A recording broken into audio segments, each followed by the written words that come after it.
গল্প হঠাৎ বৃষ্টি। লেখায় জান্নাতুল নাইমা। মাঝ রাস্তায় একটা মেয়েকে বিয়ের বেনারসি গায়ে ভিজতে দেখে খুব অবাক হয় মেঘ। নিজের রুমের জানালা দিয়ে বাইরে তাকিয়ে দেখে একটা মেয়ে লাল টুকটুকে বেনারসি পরে ঝুম বৃষ্টিতে রাস্তায় দাঁড়িয়ে আছে। মেঘ মনে মনে বলে, কি দিনকাল আসলো রে বাবা। মেয়েরা বুঝি এবার ছাদ ছেড়ে রাস্তার মাঝখানে বৃষ্টিতে ভিজে, তাও আবার বেনারসি গায়ে। এটা কি নতুন ট্রেন্ড নাকি? নিজের মনে মনে কথাগুলো আওড়িয়ে হাতে থাকা ফোনে ডুব দেয়। বেশ কিছুক্ষণ পর বৃষ্টির বেগ এখনো খুব একটা কমেনি। মেঘ আবারও বাইরে তাকিয়ে দেখে মেয়েটা এখনো ঠায় দাঁড়িয়ে আছে। বিষয়টা মেঘকে বেশ ভাবিয়ে তুলল। ভ্রুগুলো আপনা আপনি কুঁচকে এলো। জানালা থেকে উচ্চস্বরে হাত ডাকে, এই যে শুনছেন। হঠাৎ দেখা, কিন্তু আওয়াজ মেয়েটা অবধি পৌঁছায় না। মেঘ আবারও শুনছেন বলে ডাকে, কিন্তু ফলাফল শূন্য। এবার মেঘ বিছানা ছেড়ে একটা ছাতা নিয়ে নিচে নেমে পড়ে। মেয়েটার কাছাকাছি এসে নম্রস্বরে বলে, এই যে শুনছেন। মেঘের কথায় উল্টো দিকে ফিরে থাকা রমণী পেছনে ফিরে তাকায়। মেঘের দৃষ্টিতে মেয়েটার চোখেই আটকে যায়। কি গভীর ওই চোখ দুটো। বৃষ্টিতে ভেজার কারণে লাল হয়ে আছে, তাও মেঘের কাছে ভালো লাগছে। মাথায় থাকা পাতলা ওড়নার ভেতর দিয়ে চুলগুলো লেপ্টে আছে। সাজ খানিকটা এলোমেলো। মেঘের শ্বাস বন্ধ হয়ে যাওয়ার উপক্রম। বার কয়েক জোরে শ্বাস নেয়। কিছু বলবেন? মেয়েটার মিষ্টি কণ্ঠস্বর মেঘকে আরও একটা নাড়িয়ে দেয়। মেঘ নিজেকে সামলে নম্র কণ্ঠে বলে, আসলে আমি অনেকক্ষণ আগ থেকে আপনাকে ভিজতে দেখছি। মেয়েটা এবার ভ্রু উঁচু করে বলে, তো? মেঘ হালকা নিজের মাথা দুলিয়ে বলে, আসলে আপনার গায়ে বিয়ের বেনারসি থাকায় আমার একটু কৌতূহল জন্মায় আর কি। আর আপনার মাঝে বৃষ্টিতে ভেজার কোনো উচ্ছ্বাস দেখছি না। কোনো সমস্যা? মেঘের প্রশ্নের সামনে থাকা মেয়েটি খানিকটা নরম হলো। কোমল কণ্ঠে বলে, আসলে আমার ব্যাগ, ফোন চুরি হয়ে গিয়েছে। আর এই বৃষ্টিতে কোনো গাড়িও পাচ্ছি না যে বাসায় যাব। হাঁটতে হাঁটতে এই হাউজিং অবধি এসেছি। মেঘের মাথায় অনেক প্রশ্ন আসলেও আপাতত পাত্তা দিল না। মেঘ বলে, বৃষ্টি থামবার লক্ষণ দেখছি না। আপনি অনেক ভিজে গিয়েছেন। আপনি বরং আমার সাথে আমার ফ্ল্যাটে আসুন। বৃষ্টি থামলে একটা ব্যবস্থা করা যাবে। এইভাবে রাস্তায় দাঁড়িয়ে থাকলে বিপদ হতে পারে। আপনার সাথে গেলে যে কোনো বিপদ হবে না তার কি গ্যারান্টি আছে? মেয়েটার কথায় মেঘ হাসল। আপনি অনেক স্ট্রেট ফরওয়ার্ড। বাইরে দাঁড়িয়ে থাকার চেয়েও আমাকে বিশ্বাস করা উচিত নয় কি? বাইরের সিচুয়েশন কি খুব ভালো? মেঘের যুক্তিতে মেয়েটি হার মানল। চলুন বলে মেঘ আগে আগে গেল, মেয়েটা পেছনে পেছনে আসলো। আমার এখানে তো মেয়েদের জামা নেই।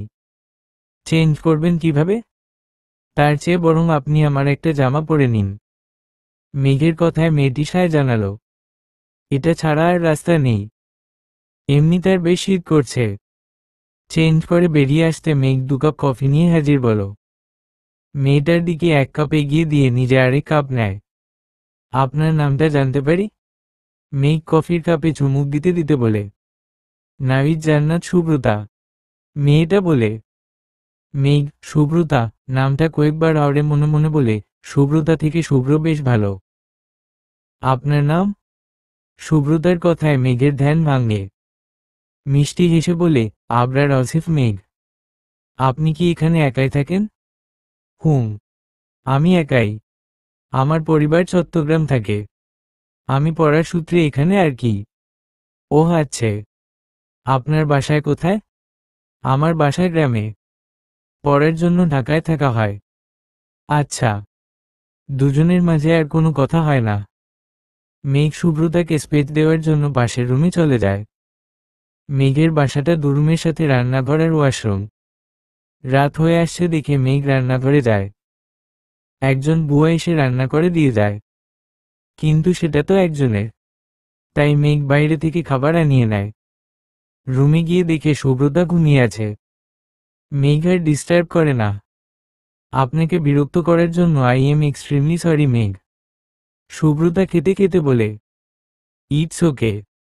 বাট আমি একটা প্রশ্ন করতে পারি? আমি জানি আপনি কি প্রশ্ন করবেন। মানে? আপনি এটাই তো করবেন। আমি বেনারসি গায়ে এখানে কি করছি? সুব্রতার কথায় মেঘ চুপ করে যায়। মনে মনে যে তার কৌতূহলের শেষ নেই। কিন্তু এইভাবে মেয়েটা ধরে ফেললো ভাবতে লজ্জা লাগছে। মেঘের ভাবনার মাঝেই সুব্রতা বলে ওঠে, আমার সেমিস্টার এক্সামের পর কয়েকদিনের ছুটি পাই, তাই গ্রামে গিয়েছিলাম। কিন্তু আমাদের গ্রামের চেয়ারম্যান সাহেবের ছেলের নজর আমার উপর পড়ে, জোর করে বিয়ে করতে চায়। তাই বিয়ের আসর থেকে আম্মু আর আব্বু আমাকে পালিয়ে ঢাকায় পাঠিয়ে দেয়। কিন্তু বাস স্টেশন থেকে নেমে কিছু দূর আসার পর আমার ব্যাগ ফোন ছিনতাই হয়ে যায়, যার কারণে নিজের মেচে ফিরতে পারিনি। মাঝ রাস্তায় আটকে যাই। সুব্রতার কথায় মেঘ তার সব প্রশ্নের উত্তর পেয়ে যায়। কিছু না বলে দুজনে খেয়ে নেয়, তারপর আলাদা রুমে ঘুমিয়ে পড়ে। এবারের জুলাই মাসে হুটহাট করে বৃষ্টি চলে আসে। কিন্তু ঢাকা শহরের বৃষ্টি আনন্দ উল্লাস নিয়ে আসে না। ড্রেনে পানি জমা, রাস্তায় ডুবে যাওয়া নিয়ে আসে, যেটাতে মেঘ বেজায় বিরক্ত।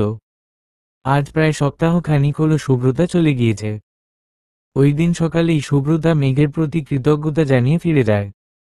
আর মেঘ এক বুক হতাশা নিয়ে সেদিকে তাকিয়ে থাকে। মেঘের যে সুব্রতাকে ভালো লেগেছে এটা সে পুরোপুরি সিউর। আপাতত সে রিক্সা করে ভার্সিটিতে যাচ্ছে। কিন্তু পথিমধ্যে বৃষ্টি এসে আবারও সুব্রতাকে মনে করিয়ে দিল। এইরকমই বৃষ্টির মাঝে সে তার শুভ্র সন্ধান পেয়েছে। মেঘ উদাস চোখে বৃষ্টির দিকে তাকিয়ে রইল। বিড়বিড়িয়ে বলে, হঠাৎ বৃষ্টিতে এসেছিলে তুমি আমার জীবনে। আবার একটা হঠাৎ বৃষ্টিতে হারিয়ে গেছো। সাথে নিয়ে গিয়েছো আমার শান্তি, দিয়ে গেছো শুধুই অপেক্ষা। কবে পাবো দেখা তোমার বৃষ্টি বিলাসিনী? কবে হবে আমার প্রতীক্ষার অবসান? এটিসি হাসি, এটিসি খুশি, इतना सा टुकड़ा चांद का कौन के टिंकों से चल बनाइए आशयाम। সেকেন্ড ইয়ারের ক্লাসের পাশ দিয়ে যাওয়ার সময় গানটা শুনে দাঁড়িয়ে যায়। চেনা পরিচিত কারো গলার আওয়াজ মনে হচ্ছে। মেঘ জানালা দিয়ে হালকা তাকাতেই ঠোঁটে হাসি ফুটে ওঠে। টানা এক সপ্তাহ পর তার কাঙ্ক্ষিত মানুষের দেখা পেয়ে মনের ভেতরে খুশির জোয়ার বয়ে যায়। মেঘ যেহেতু মাস্টার্সে পড়ে তাই তাদের আলাদা বিল্ডিং। এইখানে আসা পড়ে না তার। আজ একটা প্রয়োজনে এসেছে। কিন্তু এসে যে শুভ্রতাকে পাবে সেটা জানলে আরও আগেই চলে আসত। কিন্তু এখন কথা কিভাবে বলবে সেটাই ভাবতে লাগলো। শুভ্রতা তার বন্ধুদের সাথে বসে হালকা গান গাইছে, যা শুনেই মেঘ দাঁড়িয়ে যায়। মেঘ দাঁত নিয়ে নিজের নখ কাটতে কাটতে ভাবতে লাগলো। শুভ্রতাকে হঠাৎ করে বেরিয়ে আসতে দেখে মেঘ দিকবেদিক শূন্য হয়ে দৌড়ে যেতে ধরে। কিন্তু সে সফল হওয়ার আগেই ঘটে গেল অঘটন। মেঘাচ্ছন্ন আকাশে মাঝে মাঝেই গুরুম গুরুম আওয়াজ হচ্ছে। হয়তো বৃষ্টি আসবে। প্রকৃতি খুব শান্ত হয়ে আছে। মাঝে মাঝে হালকা বাতাস বইছে।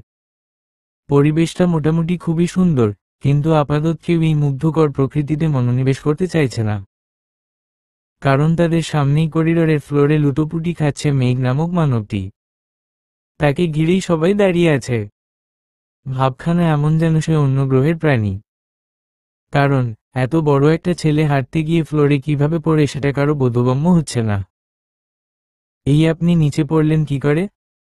শুভ্রতার কথায় সবার ভাবনার ছেদ ঘটে।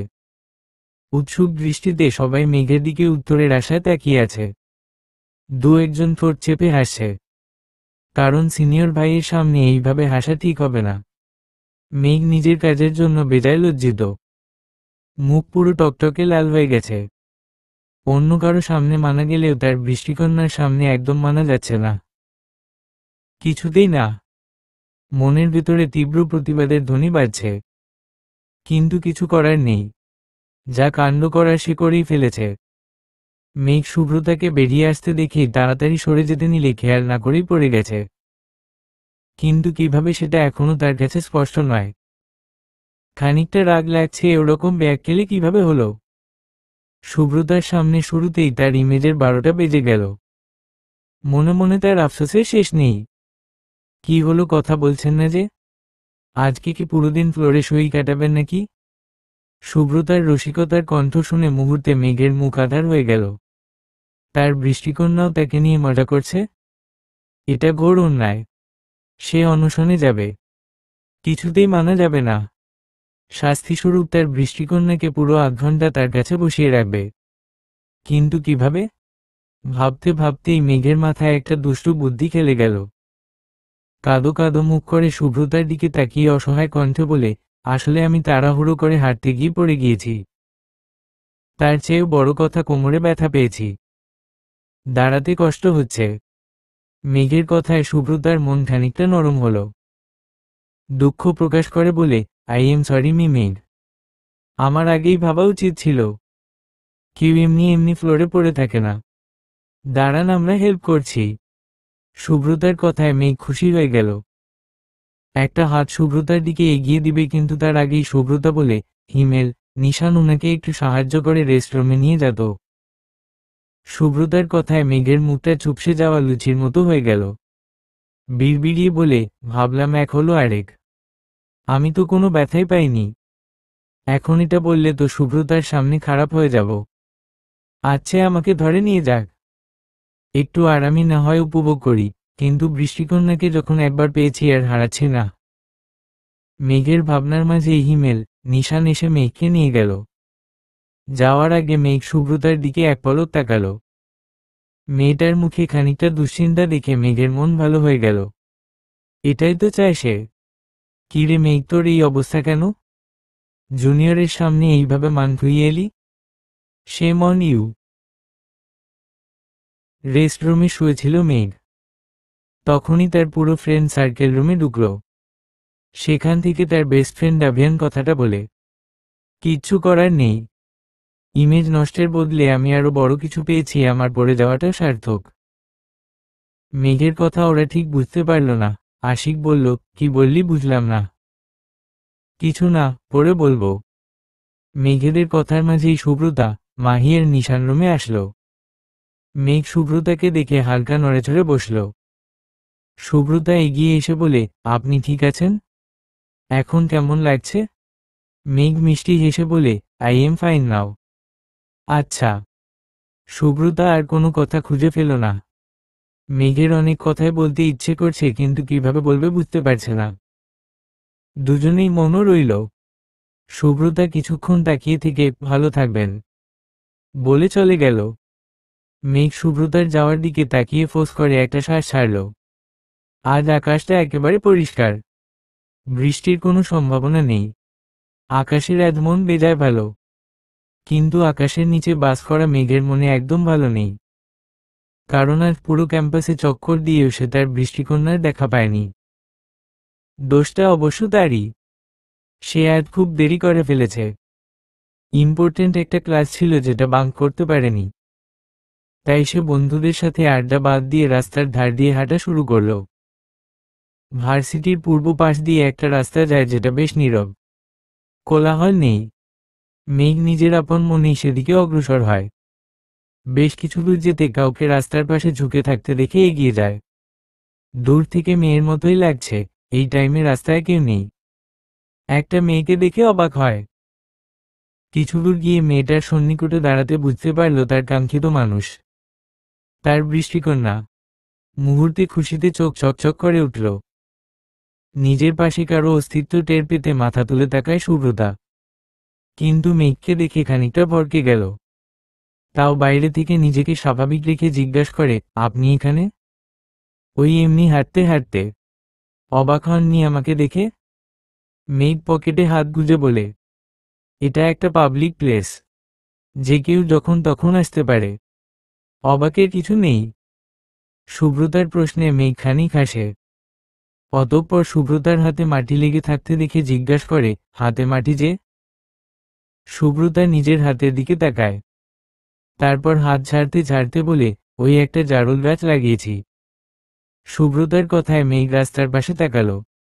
আসলেই সেখানে জারুল গাছের চারা, দু একটা ফুলও ফুটে আছে। মেঘ শুভ্রতার চোখের দিকে তাকিয়ে বলে, ফুল প্রেমী মানুষরা একটু বেশিই সুন্দর। মেঘের কথার ধরন শুভ্রতাকে হালকা নাড়িয়ে দিল। মেঘের চোখের দিকে তাকালো, কিন্তু বেশিক্ষণ তাকিয়ে থাকতে পারল না। চোখ নামিয়ে নিল। বাইরে মৃদুমন্দ হাওয়া বইছে। সময়টা এখন বিকেলের শেষ ভাগ, কিন্তু তা ঢাকার ব্যস্ত নগরীর দিকে তাকিয়ে বোঝা যায়। এখানে প্রতিনিয়ত মানুষের ভিড়, কেউ জীবনের তাগিদে, কেউ আবার বেড়াতে বেরিয়েছে। হরেক রকমের মানুষ। প্রকৃতি থেকে বেরিয়ে কোলাহলপূর্ণ রাস্তায় হাঁটা ধরল দুজন মানবী মেঘ আর সুব্রতা। দুজনে পাশাপাশি হাঁটছে, কিন্তু দুজনের মাঝেই বিস্তর পার্থক্য। দুজনের মনে কি চলছে সেটা তারা কেউই জানে না। তখন জারুল গাছটা লাগানো শেষ করে সুব্রতা ফিরে আসতে নেয়। মেঘও তখন দু একটা কথা বলতে বলতে তার সাথে আসে। মূলত সুব্রতার প্রকৃতির প্রতি ভালোবাসা মেঘকে মুগ্ধ করেছে। যেখানে আমরা প্রতিনিয়ত প্রকৃতিকে ধ্বংস করতে ব্যস্ত, সুব্রতা অবশ্য এই ব্যাপারে মেঘকে চমৎকার একটা উত্তর দিয়েছিল। দেখুন মেঘ, মানুষ নিজেদের জীবনের জীবিকার টানেই কিন্তু প্রকৃতি ধ্বংস করে। যেমন ধরুন, আমরা যে জায়গায় থাকি বা বসবাস করি সেখানের গাছপালা কেটেই আমরা ঘরবাড়ি তৈরি করি। আবার যারা বনের গাছ কেটে নষ্ট করে তারাও কিন্তু কাঠ বিক্রি করে নিজের পেট চালায়। তবে এখানে তাদের অন্যায় হচ্ছে, তারা নির্বিকারে কেটে নষ্ট করে। তারা লোভী, প্রয়োজন ছাড়াই নষ্ট করে। এই ক্ষেত্রে আইনি পদক্ষেপ থাকলেও তা নির্মূল করা সম্ভব হয়নি। এই যে আমরা বাসায় এত আসবাবপত্র রাখি, এগুলো বেশিরভাগই কাঠের। তাহলে কি আমরা গাছপালা নষ্ট করছি? হ্যাঁ, করছি, কিন্তু সেটা আমাদের প্রয়োজনে। এই ক্ষেত্রে আমাদের করণীয় বেশি করে গাছ লাগানো। আমি যখন স্কুলে পড়তাম তখন আমার একজন শিক্ষক আমাদের বলেছিলেন, তোমাদের জন্মদিনে তোমরা একটা করে গাছ লাগাবে। তোমরা বড় হওয়ার সাথে সাথে গাছটাও বড় হবে। এক সময় সেটি তোমাদের প্রয়োজন মেটাবে। তাই আমাদের উচিত গাছ লাগানো। সুব্রতার কথাগুলো মেঘ মন্ত্রমুগ্ধের মতো শুনছিল। সে প্রকৃতিকে ভালোবাসে, কিন্তু সুব্রতার মতো করে না। ভালো লাগে দেখতে এইটুকুই, কিন্তু তাকে আরো সুন্দর করার মতো কোনো উদ্যোগ নেয় না। মেঘ একমনেই সুব্রতাকে দেখতে দেখতে হেঁটে চলছে। সে বারংবার এই মেয়েটাতে মুগ্ধ হয়ে পড়ে। শুভ্র। মেঘের কণ্ঠে শুভ্র ডাকটা শুনে কেমন চমকে উঠল সুব্রতা। মেঘের কণ্ঠে শুভ্র নামটা যেন একটু মিষ্টিই থেকেছে। নামটা ভালো লাগছে নাকি মেঘের কণ্ঠটাই মিষ্টি বুঝে উঠতে পারল না সুব্রতা। নিজের হাঁটা থামিয়ে পাশে তাকালো, কিন্তু মেঘ পাশে নেই দেখে পেছনে ফিরল। একটু দূরে মেঘ একটা কাঠগোলাপ গাছের চারা হাতে নিয়ে দাঁড়িয়ে আছে। কিন্তু মেঘ এটা নিল কখন? সে একটুও টের পেল না। এটা সম্ভব? সুব্রতার ভাবনার মাঝে মেঘ সুব্রতার দিকে চারাটা বাড়িয়ে দিয়ে বলে, শুভ্র নিন। সুব্রতার কেমন জানি অস্বস্তি হচ্ছে। কয়দিনের আলাপের একজন মানুষের থেকে ফুলের চারা নেওয়া কি আদৌ ঠিক হবে? সুব্রতার অস্বস্তি হয়তো মেঘ বুঝল। হাত গুটিয়ে বলে, সমস্যা নেই, নিন। আমি খারাপ কিছু মিন করে আপনাকে এটা দিইনি। আপনাকে যতটুকু বুঝলাম আপনি একেবারে নিখাদ একজন প্রকৃতিপ্রেমী মানুষ, তাই এটা আপনাকে দিচ্ছি, আর কিছু না। মেঘের কথায় সুব্রতা স্বস্তির শ্বাস ফেলল। আলতো হাতে চারাটা নিল। চারাটা খুব বড় না, কিন্তু খুব সুন্দর। সুব্রতার খুব ভালো লাগলো। আমি চাইলে আপনাকে ফুল দিতে পারতাম শুভ্র, কিন্তু না, আমি চারা দিলাম। কারণ ফুল দিলে একসময় সেটা শুকিয়ে যাবে। ফেলে দিবেন, কিন্তু চারাটা আপনি যত্ন করে লাগাবেন, বড় করবেন, ভালোবাসবেন, যেটা আপনাকে আমার কথা মনে করিয়ে দিবে। গাছ বেড়ে ওঠার সাথে সাথে আপনার প্রতি আমার ভালোবাসাটা বেড়ে উঠবে শুভ্র। সুব্রতার হাস্যজল মুখের দিকে তাকিয়ে মনে মনে কথাগুলো বলে মেঘ। কিন্তু এটা কিনলেন কখন? আমি টের ফেলাম না। নাকি আপনি আলাদিনের জিনি ম্যাজিক করে নিয়ে এসেছেন? কথাটা বলে সুব্রতা নিজেই এসে দিল। সুব্রতার সাথে তাল মিলিয়ে মেঘ একগাল হাসল। এই কয়দিনের মধ্যে সুব্রতা আজ মেঘের দিকে ভালোভাবে নজর দিল। বেশ লম্বা মেঘ, বডি আর পাতটা সাধারণ মানুষেরই মতো, গায়ের রং শ্যামবর্ণ, নাকের ঠিক মাথায় একটা তিল, যেটাতে তার চেহারার সৌন্দর্য ফুটিয়ে তোলে। আর হাসলে একপাশে টেরা দাঁত দেখা যায়। না, আমি কোনো জিনি না, ম্যাজিকও জানি না। আসলে আপনি তখন সামনের দিকে তাকিয়ে একমনে হাঁটছিলেন। মাঝে যে ফুলের চারা বিক্রেতা ছিল খেয়াল করেননি। আমি সেখান থেকেই নিয়েছিলাম। মেঘের কথায় সুব্রতার ধ্যান ভাঙে। মনে মনে নিজেকে খানিক গালি দিয়ে বলে, ছি সুব্রতা, তুই এইভাবে একজন ছেলেকে দেখছিলি? লজ্জা নেই তোর? সেই মনেও সুব্রতা। সুব্রতা মেঘের দিকে তাকিয়ে সৌজন্যমূলক হাসি হাসল। মেঘও হাসল। তারপর দুজন আবারও ব্যস্ত নগরীতে হাঁটা দিল। আর চোখে বারবার দুজনের চোখাচোখি হলো। তবে কি শুরু হবে প্রেমের সূত্রপাত? আচ্ছা, আমি এখন যাই। ভালো থাকবেন। একটা বাড়ির সামনে এসে কথাটা বলে সুব্রতা। মেঘের ইচ্ছে করছে না সুব্রতাকে যেতে দিতে, কিন্তু তাও যেতে তো হবেই। তাই মাথা নাড়িয়ে বলে, আচ্ছা, থ্যাঙ্কস। সুব্রতার কথায় মেঘ ভ্রু কুঁচকে বলে, ফরওয়ার্ড। সুব্রতা নিজের হাতের দিকে ইশারা করে।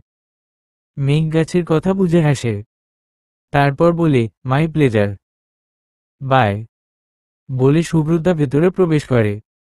মেঘ কিছুক্ষণ দাঁড়িয়ে থেকে চলে যায় নিজের গন্তব্যে। আজকের দিনটা মেঘের কাছে স্মরণীয় হয়ে থাকবে। আজকে তার বৃষ্টিকন্যার সাথে সে এতটা ভালো সময় কাটিয়েছে। আর ঠিক করেছে এবার থেকে পুরো বাড়ি সে সবুজে ভরিয়ে তুলবে। তাই সোজা ঘর সাজানোর জিনিসপত্রের দোকানে চলে গেল। কি রে মা, কি খবর তোর? ফোনের ওপাশ থেকে মমতা ভরা কণ্ঠে সুব্রতার মা কথাটা বলে। এতদিন পর নিজের মায়ের গলা শুনে সুব্রতা আবেগ ধরে রাখতে পারল না। কেঁদে দিল। আমি ঠিক আছি আম্মু। তোমরা কেমন আছো? বাবা? বাবা কই? ভাই কই? তোমরা ঠিক আছো তো? ওই চেয়ারম্যান তোমাদের ক্ষতি করেনি তো? না রে, আমরা ঠিক আছি। চেয়ারম্যান কেমন যেন শান্ত হয়ে গেছে। ওর পোলারেও গ্রামে দেখি না। এই যেন ঝড়ের পূর্বাভাস। মারে, তুই সাবধানে থাকিস। আর গ্রামে ভুলেও আসবি না। তোর আব্বু কিছু ব্যবস্থা করতে পারলে আমরা গ্রাম ছাইড়া চইলা যাবো অন্য কোথাও। আমার জন্য তোমাদের অনেক কষ্ট, তাই না আম্মু? কি কর সেইগুলা? তুই আমাদের কত আদরের মাইয়া। তুই পড়ালেখা কইরা অনেক বড় হইবি। আমাদের শহরে নিবি। তোর ভাইরে দেইখা রাখবি। তুই তো আমাদের সব। আর গ্রামের কথা তুই মাথা থেকে ঝাইরা ফালাই দে। আমরা আছি এই দিক সামলানে লাইগা। তুই ভালো থাকিস। মন দিয়ে পড়ালেখা কর। তারপর মায়ের সাথে আরো অনেক কথা বলে ফোন রাখে সুব্রতা। আমার সাথে এইরকম কেন হলো? আল্লাহ, তুমি যা করো ভালোর জন্যই। শুধু আমার মা বাবা ভাইকে ভালো রেখো। কিন্তু আমাকে এখন একটা কাজ খুঁজে বের করতে হবে। এইভাবে আর চলবে না। কাল তো ক্লাস নেই। কাল থেকেই ট্রাই করব। আপনা মনে কথাগুলো বলে সুব্রতা লাইট অফ করে শুয়ে পড়ল। সুব্রতাদের ক্লাস শুরু হয় 9:30 থেকে। সে অনুযায়ী মেঘ আজ তাড়াতাড়ি উঠে রেডি হয়ে নিল। কাল সুব্রতাকে যে জায়গায় ছেড়েছিল বাইক নিয়ে সেখানে বেরিয়ে গেল। কিন্তু সুব্রতার দেখা পেল না। মেঘ 10:30 অবধি আশেপাশে বসে রইল, কিন্তু না, কারো দেখা নেই। মেঘ এবার বাইক ঘুরিয়ে ভার্সিটিতে গেল। সেখানে সুব্রতার কোনো বন্ধু বান্ধবের দেখা মেলেনি। খোঁজ নিয়ে দেখল আজ তাদের ক্লাস নেই। মেঘের মনটা খারাপ হয়ে গেল। কিন্তু সুব্রতাকে এক পলক না দেখলে শান্তি মিলছে না। আবারও ওই বাসার সামনে গেল। যাবে কি যাবে না ভেবে বাইক থেকে নেমে গেল। বুকের ভেতরটা টিপটিপ করছে, না জানি সুব্রতা কি ভাববে। মনে মনে আল্লাহ আল্লাহ করে মেঘ বাসার সামনে যায়। একতলা একটা বাড়ি। মেঘ কলিং বেল বাজায়। তখনই। যে কোনো কাজ করার আগে সবসময় ভেবে চিন্তে করা উচিত। আন্দাজে কিছু করতে গেলে সেটা ভুল হওয়ার সম্ভাবনা অধিক। উল্টো ঝামেলা পোহাতে হয়। কবি বলেছিলেন, ভাবিয়া করিও কাজ, করিয়া ভাবিও না। উক্তিটি যে কেন বলেছে সেটা এখন মেঘ হাড়ে হাড়ে টের পাচ্ছে। আন্দাজের উপর এই বাসায় আসা তার জন্য মহা ঝামেলা বয়ে এনেছে।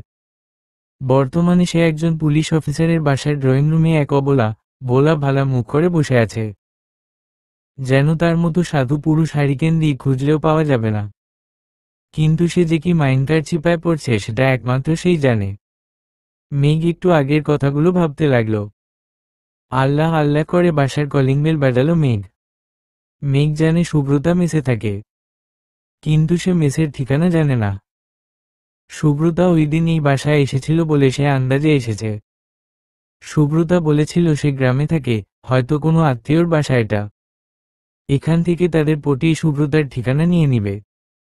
আজ যে করেই হোক বৃষ্টিকন্যার দেখা তার চাই। বুকে ফু দিয়ে মেঘ দরজার বাইরে অপেক্ষা করতে লাগল। বুকের ভেতরটা কেমন টিপটিপ করছে। হার্ট মনে হয় এক লাফে যে দরজা খুলবে তার কোলে চলে যাবে। আগে কোনো এইভাবে কারো বাসায় যায়নি। মেঘ ইয়ান আফসি জব শুরু করে দিয়েছে।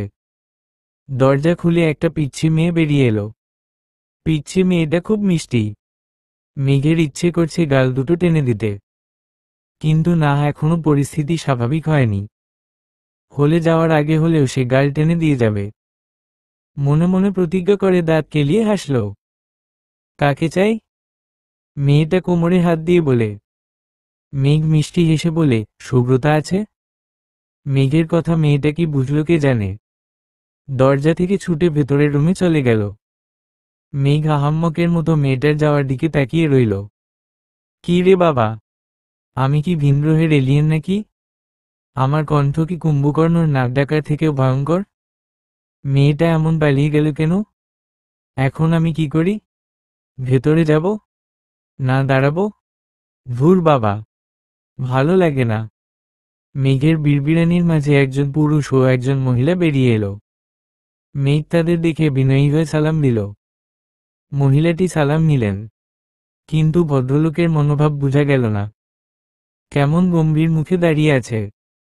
ভদ্রমহিলা মেঘকে বলে, ভেতরে এসো। মেঘ কিছু বুঝতে পারল না। বাধ্য ছেলের মতো গিয়ে বসে পড়ল। কিন্তু বসার আগে বাসায় লাগানো ফটো ফ্রেমের মধ্যে গায়ে ইউনিফর্ম সহ ভদ্রলোকের ছবি দেখেছে। তোমার নাম কি? ভদ্রলোকের গম্ভীর কণ্ঠে মেঘের ভাবনার ছেদ ঘটে। হালকা নড়েচড়ে বসে, তারপর নিম্নস্বরে বলে, জি। ভদ্রলোক আবার ভরাট কণ্ঠে বলে, তোমার নাম? আবরার আসিফ মেঘ। কি করো তুমি? মাস্টার্সে পড়ছি। কোনো চাকরি বাকরি করো না নাকি? জি না, এমনিতে ফ্রিল্যান্সিং করি।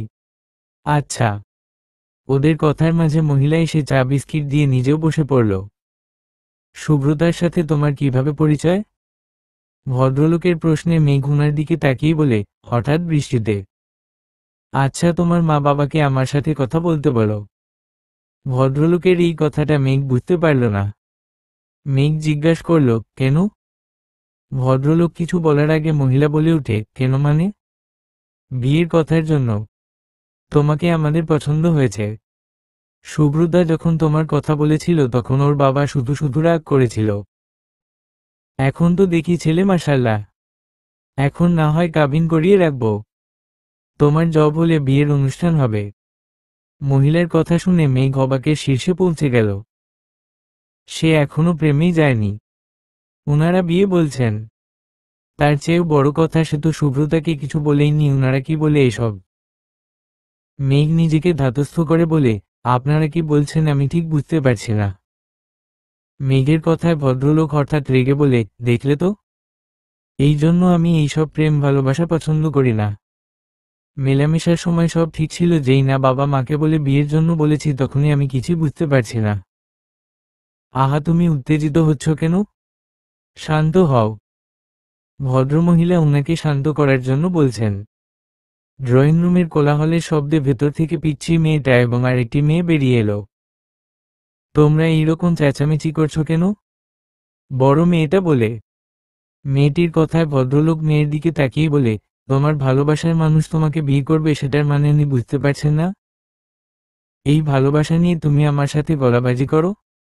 মেয়েটা কিছু বুঝতে না পেরে বলে, কি বলছো কি? তুমি আবরারকে কই পেলে? আর আবরারের সাথে কথাই বা বললে কখন? এবার ভদ্রমহিলা মুখ খুলে বলেন, কি বলছি মানে কি সুব্রতা? এই তো আবরার। আবরার আসিফ মেঘ। এই কথাতেই মেঘের যা বুঝার বুঝা হয়ে গেছে। এখানেও আরেকজন সুব্রতা থাকে। তার বিয়ে আবরার। সেখানেই গোলমাল।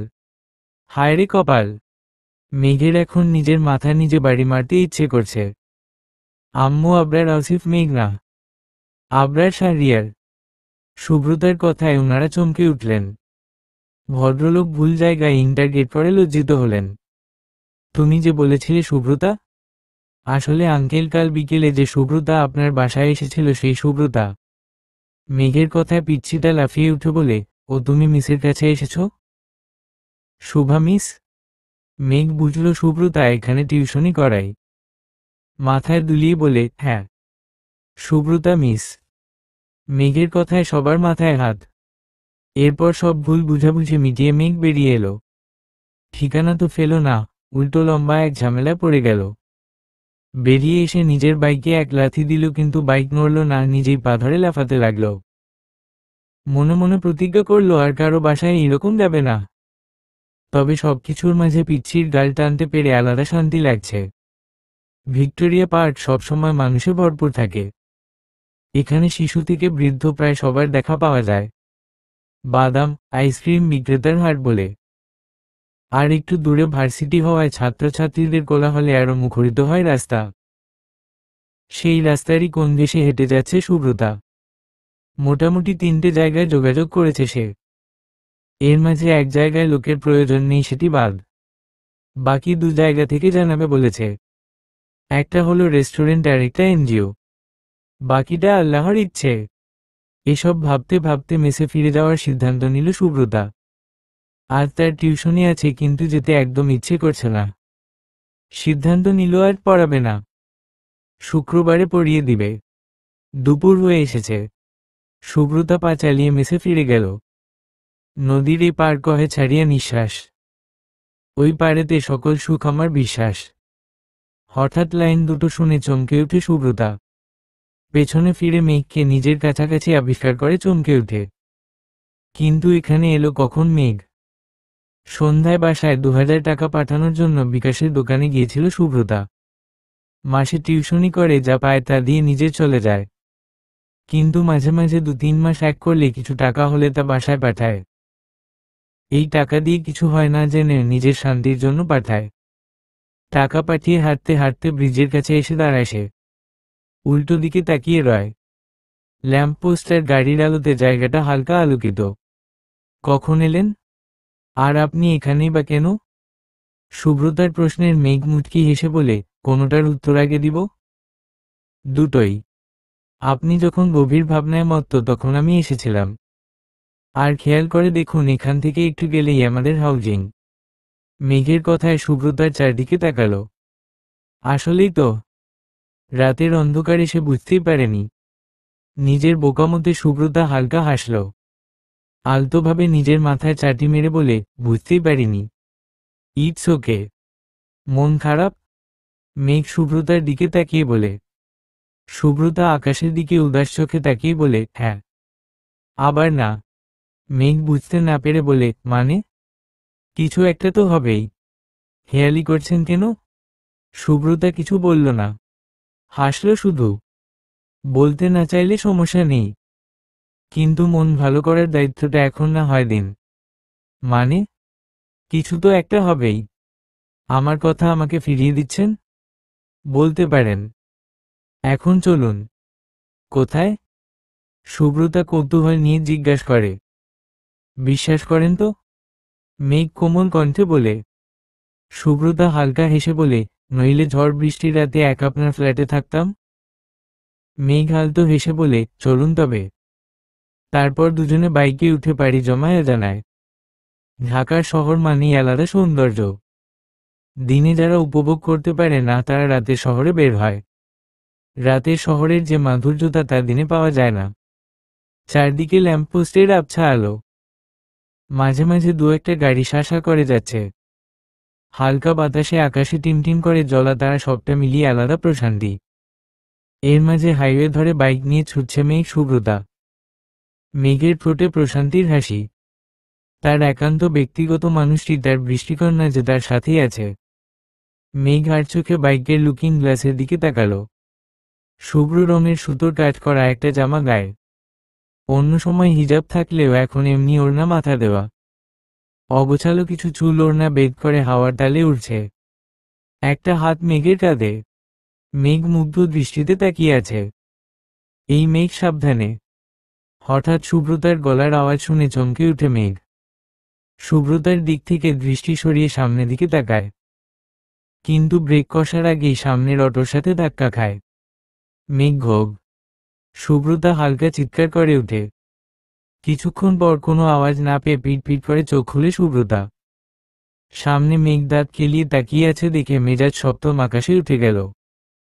দাঁত কিরমির করে সুব্রতা মেঘের দিকে তাকালো। সামনের অটো নেই। মেঘ সামলে নিয়েছে, কারো কোনো ক্ষতিই হয়নি। বাইক চালাতে না জানলে বাইক নিয়ে বের হন কেন? গাড়ি দেখলেই দুরুম দুরুম মেরে দিতে ইচ্ছে হয় নাকি?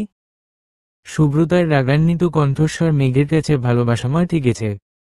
ভালোবাসলে বুঝি তার সবটাই ভালো লাগে। মেঘ মৃদু হাসল। তার সুব্রতার কাছে গা জ্বলানো হাসি ঠেকল। সুব্রতার কি হলো কে জানে, ধুম করে মেঘের পিঠে একটা কিল বসিয়ে দিল। নিজের কাজে সুব্রতা পুরো আহাম্মক বনে গেল। এই কি করে দিল সে? মেঘ এবার কি রিয়েক্ট করে? সুব্রতা মুহূর্তে ভয়ার্ত দৃষ্টিতে মেঘের দিকে তাকাল। মেঘ প্রতিক্রিয়াহীনভাবে সুব্রতার পানে চেয়ে আছে। আম সরি মেঘ, সুব্রতা ভয় জড়ানো কণ্ঠে বলে। মেঘ ফিক করে হেসে ওঠে, যেন সুব্রতাকে ভয় পেতে দেখে সে ভীষণ মজা পেয়েছে। মেঘের হাসিতে সুব্রতার ভয় হালকা কাটলেও জোরটা কাটেনি। তাই আবারও নিম্নস্বরে বলে, আসলে আমার একটা ব্যাড হ্যাবিট আছে। আমার হাত পা একটু দ্রুত চলে। আপনি তখন হাসছিলেন বলে আমার রাগ হয়েছে, তাই আর কি। ওই মেঘ এবার হালকা হেসে বলে, ইটস ওকে পিচ্ছি, আমি কিছু মাইন্ড করিনি। চাইলে আরো দু একটা দিতে পারো। সুব্রতা বেশ লজ্জা পেল, তাই মাথা নিচু করে রইল। মেঘ এবার সুব্রতার দিকে হেলমেট এগিয়ে দিয়ে বলে, এটা প্রোটেকশনের জন্য পরে নাও। নেক্সট টাইম খারাপ কিছু হতে পারে। তার মানে আপনি আবার অন্যমনস্কভাবে বাইক রাইড করবেন? উঠব না আপনার বাইকে। আপনিও চালাবেন না, সুব্রতা হেলমেট না নিয়ে বলে। মেঘ এক হাত গালে দিয়ে বলে, ওমা তাই? তা বাসায় ফিরব কি করে শুনি? কেন হেঁটে? তাই? তোমার মাথায় তো বেশ বুদ্ধি শুভ্র। আমরা প্রায় শহরের শেষ মাথায়, এখান থেকে বাসায় হেঁটে যেতে চাচ্ছ? আচ্ছা তাহলে যাও, কিন্তু আমাকে তো কোলে করে নিয়ে যেতে হবে। আমি বাবা হেঁটে যেতে পারবো না। মেঘ সুব্রতার মাথায় হেলমেট পরাতে পরাতে বলে। সুব্রতা ঠিকঠাক করে বসতে বসতে বলে, আমি এই বুড়িরা দামড়া ছেলেকে কোলে নিয়ে অকালে বুড়ি হতে চাই না বাবা। আমি বাইকেই যাব, তবে হ্যাঁ সাবধানে। আচ্ছা তাহলে তুমি গান ধরো, আমি সাবধানে বাইক চালাই। মেঘ বাইক স্টার্ট দিতে দিতে বলে। গান গাইলে গান শুনবেন নাকি বাইক চালাবেন? মিস সুব্রতা বাইক চালানোর জন্য গানের প্রয়োজন নেই। আছে, কারণ কান দিয়ে আশেপাশে গাড়ির আওয়াজ শুনবেন। ওকে বাবা, তুমি ঠিক, আমি ভুল। এবার একটা গান গাও তো। তোকে একার দেখায় লুকিয়ে কি মজা, সে তো আমি ছাড়া কেউ জানে না।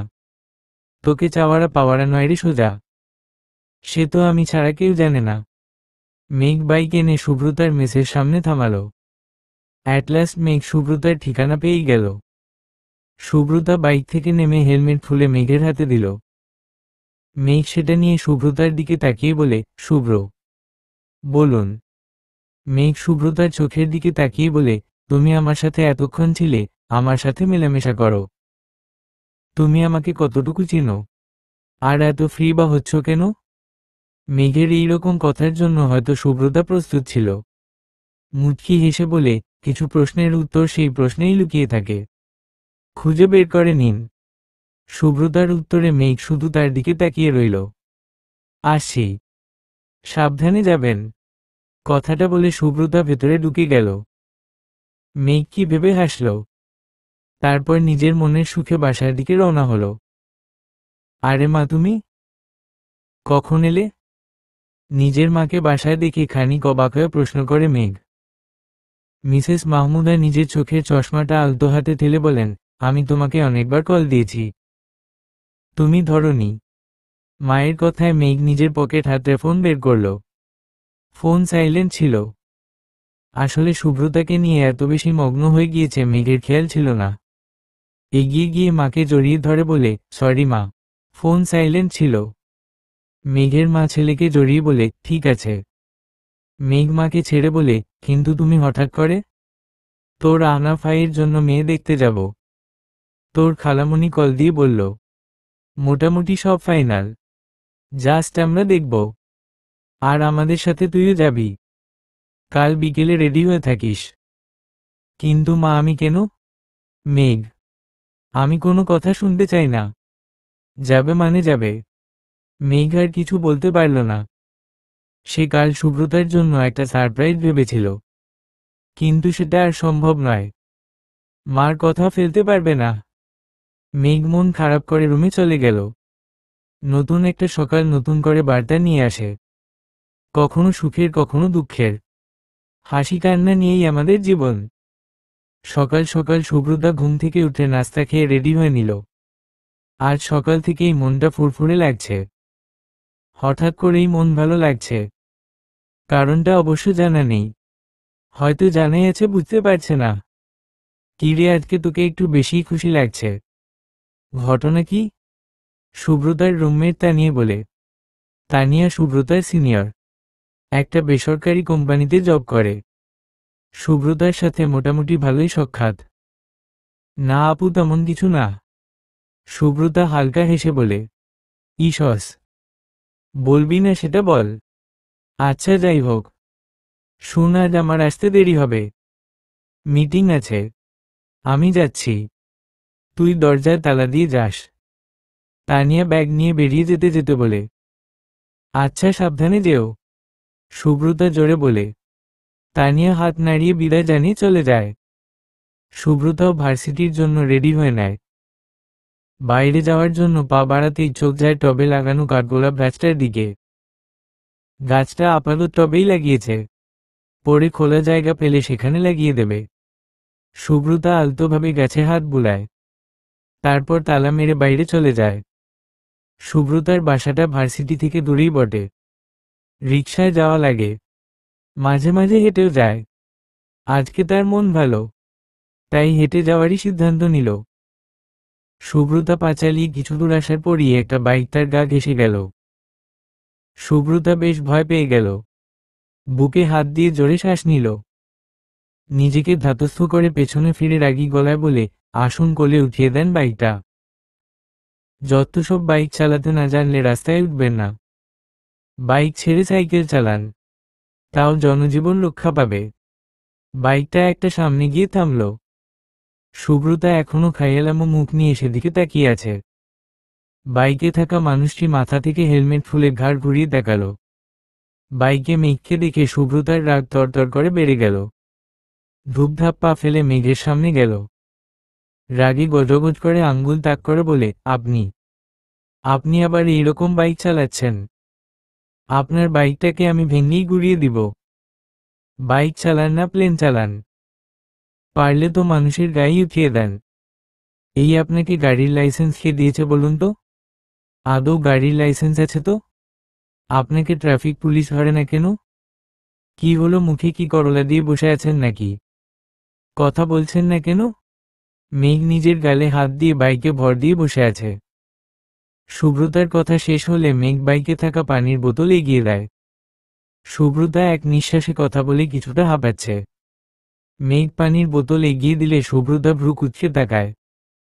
মেঘ তা দেখে বলে, অনেকক্ষণ বকলে তো, নিশ্চয়ই হাঁপিয়ে গেছ। নাও পানি খাও। আপনাকে তো আমি।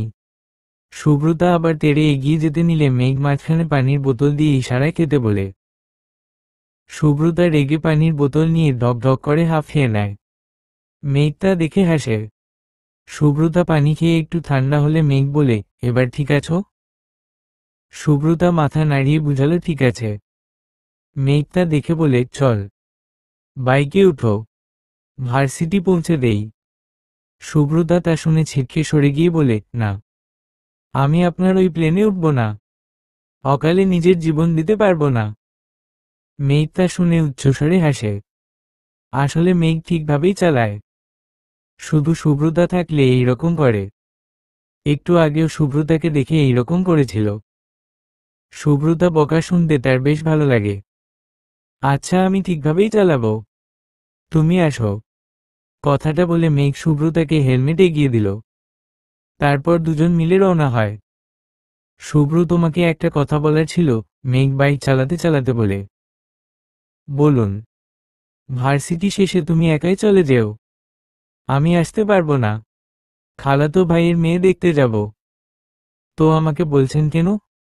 জানিয়ে রাখলাম, ওয়েট যেন না করো। ঈশ্বর, আমি কেন আপনার জন্য ওয়েট করতে যাব শুনি? সুব্রতা মুখ বাঁকা করে বলে, ওই যে প্রশ্নের মাঝেই উত্তর থাকে। মেঘের কথায় সুব্রতা মুখ টিপে হাসল। সামনে তাকিয়ে বাইক চালান। তারপর আর কোনো কথা হলো না। দুজনে দুজনকে অনুভব করে সময়টা কাটাতে লাগল। ভার্সিটি শেষে সুব্রতা গেটের সামনে এসে দাঁড়ালো। মেঘকে না দেখে খানিক ভ্রু কুঁচকাল। পরক্ষণেই মনে পড়ল মেঘ আসবে না। সুব্রতার মনটা খারাপ হয়ে গেল। তারপর টিউশনির দিকে অগ্রসর হয়। কিছু দূর যেতেই ফোন বেজে উঠল। সুব্রতা ব্যাগ থেকে ফোন বের করে। আননোন নাম্বার দেখে ভ্রু কুঁচকে এলো। সুব্রতা ফোন ধরে সালাম দিল।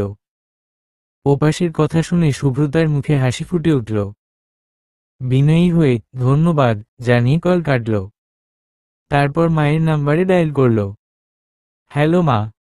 কি রে মা, কোনো বিপদ হলো নাকি? এই সময়ে ফোন করেছিস? মা, আমার চাকরি হয়ে গেছে মা। তুমি শুনছো আমি রেডিও স্টেশনে জোকের জব পেয়ে গেছি। সুব্রতা উচ্ছ্বাসিত হয়ে বলে, কি বলছিস মা, সত্যি? সুব্রতার মা আনন্দে চোখের জল মুছে বলে, হ্যাঁ মা, স্টার্টিং স্যালারি 14,000 দিবে। পরে যদি শো ভালোভাবে চলে বাড়াবে বলেছে। আল্লাহর কাছে হাজার শুক্রিয়া। আমি তোর বাবাকে বলে আসি। আচ্ছা মা, রাখছি। কথাটা বলে সুব্রতা ফোন রেখে দিল। একটু আগে রেডিও স্টেশন থেকেই কল এসেছিল। সুব্রতা ওই দিন সেখানেও ইন্টারভিউ দিয়েছিল। ঈশো সেই সময়ে মেঘ নেই। নিশ্চয়ই খুব খুশি হতো। সুব্রতা আপন মনে কথাগুলো বলে টিউশনিতে চলে গেল। খালাতো ভাইয়ের জন্য মেয়ে দেখতে এসেছে মেঘ, কিন্তু তার সেদিকে কোনো মন নেই। সে সুব্রতাকে নিয়ে ভাবনায় বিভোর। পাশেই তার মা বসে আছে। এমন ভাব ধরছে যেন তার জন্যই মেয়ে দেখতে এসেছে। মেয়ের ছোট বোনের সাথে মেঘের মায়ের খুব ভাব হয়ে গেছে। ওনার যে মেয়েটাকে পছন্দ হয়েছে সেটা আর বলার অপেক্ষা রাখছে না। মেয়েটা কেমন একটু পরপর লজ্জা মুখ করে মেঘের দিকে তাকাচ্ছে। মেঘ এতে খুব বেশি বিরক্ত। মা, আর কতক্ষণ থাকবে? মেঘ তার মায়ের কানে কানে বলে, উফ বসো তো, দেখছিস মেয়েটার সাথে কথা বলছি। তুমি তো আহনাফ ভাইয়ের বউয়ের সাথে বলছো না, তুমি তো ওর বোনের সাথেই কথা বলছো। মেঘ বিরক্ত হয়ে বলে, তোর কি সমস্যা? মেঘের মা রেগে বলে, তোমরা থাকো, আমি গেলাম। মেঘ কথাটা বলে উঠতে নেয়। এই একদম না, বসো। সুমাইয়া, মেয়ের বোন, সাথে কথা বল। কথাটা বলে মেঘের মা উঠে বোনের কাছে গেল। আজব, আমি কি কথা বলবো? দূর, শুভ্র নাম্বারটা নেই, নইলে এখন ওর সাথে কথা বলতাম। কি করছে তা কি মেয়েটা? কে জানে, ভালো লাগে না। নিজের মনে কথাগুলো বলে মেঘ পাশে তাকালো। সুমাইয়া হা করে তাকিয়ে আছে, যেন এক্ষুনি গিলে খাবে। মেঘ সেটা দেখে মেকি হাসি দিয়ে উঠে বেরিয়ে গেল। মায়ের ফোনে যাচ্ছি বলে ছোট্ট মেসেজ দিয়ে চলে গেল। এখন তার মন ভালোর মেডিসিন, শুভ্রতাকে প্রয়োজন। মেঘাচ্ছন্ন আকাশ, চারদিকে বৃষ্টির পূর্বাভাস। আকাশ ভেঙে যে কোনো সময়ই বৃষ্টি পড়বে। অনেকে বৃষ্টিতে আশাহত, আবার অনেকে খুশি। কেউ বা বৃষ্টিতে ভেজার উল্লাসে মেতে উঠছে। হরেক রকম মানুষের হরেক রকম মনোভাব। এর মাঝেই মেঘ তার একান্ত ব্যক্তিগত বৃষ্টিকন্যার কাছে ছুটছে। তাকে এক পলক দেখার জন্য যে ব্যাকুল হয়ে উঠেছে তা বলার অপেক্ষা রাখে না। রিকশাচালককে বিরতিহীনভাবে তাড়া দিয়ে চলেছে যাওয়ার জন্য। রিকশাচালক হয়তো বেজায় বিরক্ত হচ্ছে, কিন্তু কয়টা টাকার জন্য মুখ ফুটে বলতেও পারছে না। পথটা মেঘের কাছে অনেক দীর্ঘ ঠেকেছে। শুভ্রতার সাথে দেখা হওয়ার প্রতিটা সময় তার বুকের ভেতর ভীষণ কম্পন অনুভব করে। উত্তেজনা হয় খুব, কিন্তু অপরদিকের মেয়েটা কি তা বুঝে? কে জানে, হয়তো বুঝেও অবুঝের মতো থাকে। তাও যে মেয়েটাকে তার চাই। অবশেষে মেঘের প্রতীক্ষার পরিসমাপ্তি হল। চলে এলো বৃষ্টিকন্যার ধারে। চটজলদি রিকশা থেকে নেমে রিকশাচালকের হাতে 100 টাকার নোট দিয়ে বলে, পুরোটা রাখেন। কথাটা বলে কাল বিলম্ব করল না, ছুটে সামনের দিকে এগিয়ে গেল। রিকশাচালক হাতের টাকার দিকে তাকিয়ে হাসে। হয়তো আর বাসায় একটু বেশি কিছু নিয়ে যেতে পারবে। ছুটে গেল আপন রাস্তায়। আমি জন্মেছিলাম এক বিষণ্ণ বর্ষায়, কিন্তু আমার প্রিয় ঋতু বসন্ত। আমি জন্মেছিলাম এক আষাঢ় সকালে, কিন্তু ভালোবাসি চৈত্রের বিকেল। মেসে থাকা সিটে হেলান দিয়ে কবি নির্মলেন্দু গুণের কবিতাটি হেলান দিয়ে বলছে সুব্রতা। সারাদিন ইংরেজি ইতিহাস শেক্সপিয়ার পড়তে পড়তে ক্লান্ত সে, তাই আজ নিজের সাবজেক্টের বাইরে গিয়ে কিছু করার কথা মাথায় আসছে। তাছাড়াও বাইরে বৃষ্টি আসবে মনে হচ্ছে। সুব্রতার কাছে কবিতা আবৃত্তি করাটাই শ্রেয় মনে হচ্ছে, কিন্তু তার কাজে ব্যাগরা দেওয়ার জন্য মেঘ হাজির। সুব্রতাদের মেসটা ঠিক আর বাচ্চা মেসের মতো না, বাসার সাথে অ্যাডজাস্ট করা রুম। তিনজন মিলেই থাকে। দরজার ওপাশে থকথক আওয়াজ আসছে। সুব্রতা ছাড়া আপাতত কেউ নেই। তানিয়া বাইরে, সাথে অন্য মেয়েটিও বাইরে। সুব্রতা ওদের মধ্যে কেউ ভেবে দরজার দিকে এগিয়ে গেল। দরজা খুলে আবারও নিজের জায়গায় বসে পড়ল। দরজার দিকে তাকালো না কে এসেছে। ওইদিকে মেঘ সুব্রতার কাণ্ডে ভরকে গেল। মেয়েটা একটিবার চাইল না। এখন যদি সে না হয় অন্য কেউ বা চোর ডাকাত হতো, তাহলে কি করত? মেঘ মনে মনে সুব্রতাকে ভয় দেখানোর ফন্দি আঁটল। পা টিপে টিপে সুব্রতার পাশে এগিয়ে গেল। সুব্রতা কবিতাতে মনোনিবেশ করেছে। ভাবু। মেঘ জোরে আওয়াজ করে উঠল।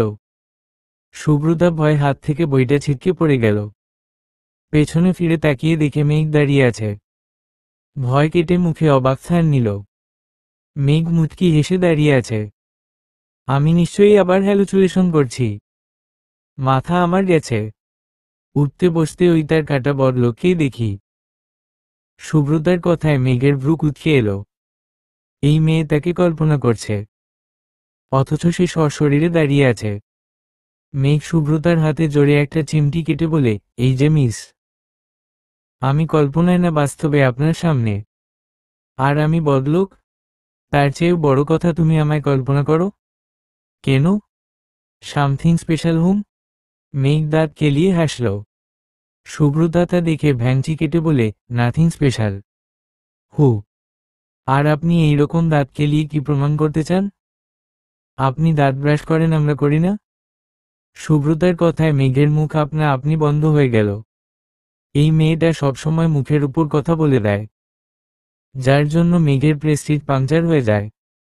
মেঘ মনে মনে ডিসাইড করে নিয়েছে, সে আর দাঁত কেলিয়ে হাসবে না, কোনোদিন না। বৃষ্টিকন্যা যদি বলে তার দাঁত দেখতে ইচ্ছে করছে, তাও হাসবে না। হোক। সুব্রতার এতক্ষণে টনক নড়ল যে মেঘ তার রুমে আছে। বাই এনি চান্স বাড়িওয়ালা বা অন্য কেউ দেখবে, সর্বনাশ হয়ে যাবে। সুব্রতা মেঘকে তাড়া দিয়ে বলে, এই বেরুন আপনি, এক্ষুনি বেরুন, কেউ দেখলে সর্বনাশ হয়ে যাবে। গিয়ে রাস্তার মোড়ে দাঁড়ান, যান। মেঘেরও মনে হলো এইভাবে একটা মেয়ের বাসায় দাঁড়িয়ে থাকা উচিত না। সে কাল বিলম্ব না করে বেরিয়ে গেল। সুব্রতা পিছু পিছু বাসায় তালা দিয়ে বেরিয়ে গেল। আপনি তো আলাদিনের জিনি থেকে ফার্স্ট, যখন তখন যেখানে সেখানে উদয় হন। মেঘ আর সুব্রতা রাস্তা দিয়ে হাঁটতে হাঁটতে সুব্রতা কথাটি বলে, রনে বনে জলে জঙ্গলে যেখানে আমার দেখা চাইবে, তোমার ওই আলাদিনের জিনির মতো পৌঁছে যাব। মেঘের কথায় সুব্রতা জোরে হেসে দিল। মেঘের এখন দাঁত কেলাতে ইচ্ছে করছে, কিন্তু সে কেলাবে না। হোক। তো আমি তো একটু আগে চাইনি। আপনি উদয় হলেন কেন? সুব্রতার কথায় মেঘের পা থেমে গেল। মেঘকে দাঁড়াতে দেখে সুব্রতাও দাঁড়িয়ে গেল। মেঘ সুব্রতার চোখের দিকে তাকিয়ে বলে, আমি চেয়েছি তাই। মেঘের চোখের ভাষা সুব্রতার কাছে স্পষ্ট, কিন্তু আপাতত তা প্রশ্রয় দিতে চাইছে না। কথা ঘোরানোর জন্য বলে, মেয়ে দেখা শেষ? হু। আমি চলে এসেছি।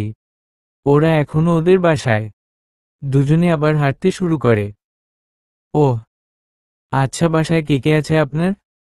আম্মু, আব্বু আর ছোট বোন মেঘলা। ও এবার ক্লাস 10-এ পড়ে। আব্বু রিটায়ার্ড আর্মি অফিসার। আমাদের মেইন বাসা চট্টগ্রাম। আব্বুর পোস্টিংয়ের জন্য ঢাকায় থাকা পড়েছিল। বিভিন্ন জায়গায় গিয়েছিলাম। এভাবে তো পড়া হয় না, তাই আমি অনার্স থেকে ঢাকায় একাই থাকি। আব্বু রিটায়ার্ডের পর ওরা চট্টগ্রাম শিফট হয়ে যায়। এই আর কি।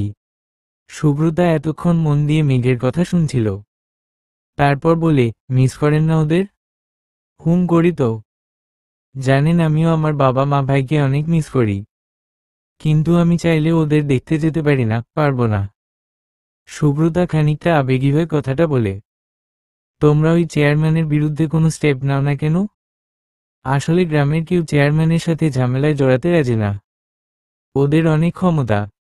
মেঘ বুঝল সুব্রতার মন খারাপ হচ্ছে, তাই কথা ঘোরানোর জন্য বলে, এই দেখো আকাশ কিরকম অন্ধকার হয়ে আসে, যখন তখন বৃষ্টি নামবে, চলো তোমায় বাসায় ফিরিয়ে দিয়ে আসি। না, আসুক, আমার ভালো লাগছে, বৃষ্টিতে ভিজবো আজ। সুব্রতা মেঘের কথাকে পাত্তা না দিয়ে বলে, কিছু দূর থেকে ঝুমঝুমিয়ে বৃষ্টি পড়তে আরম্ভ করল। আকাশ জুড়ে তুমুল বর্ষণ চলছে।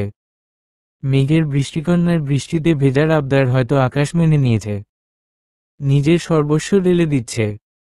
খোলা মাঠের এক প্রান্তে গাছের নিচে দাঁড়িয়ে আছে মেঘ, আর একটু দূরে বৃষ্টির তালে তাল মেলাচ্ছে তার মনোহরণিতার বৃষ্টিকন্যা।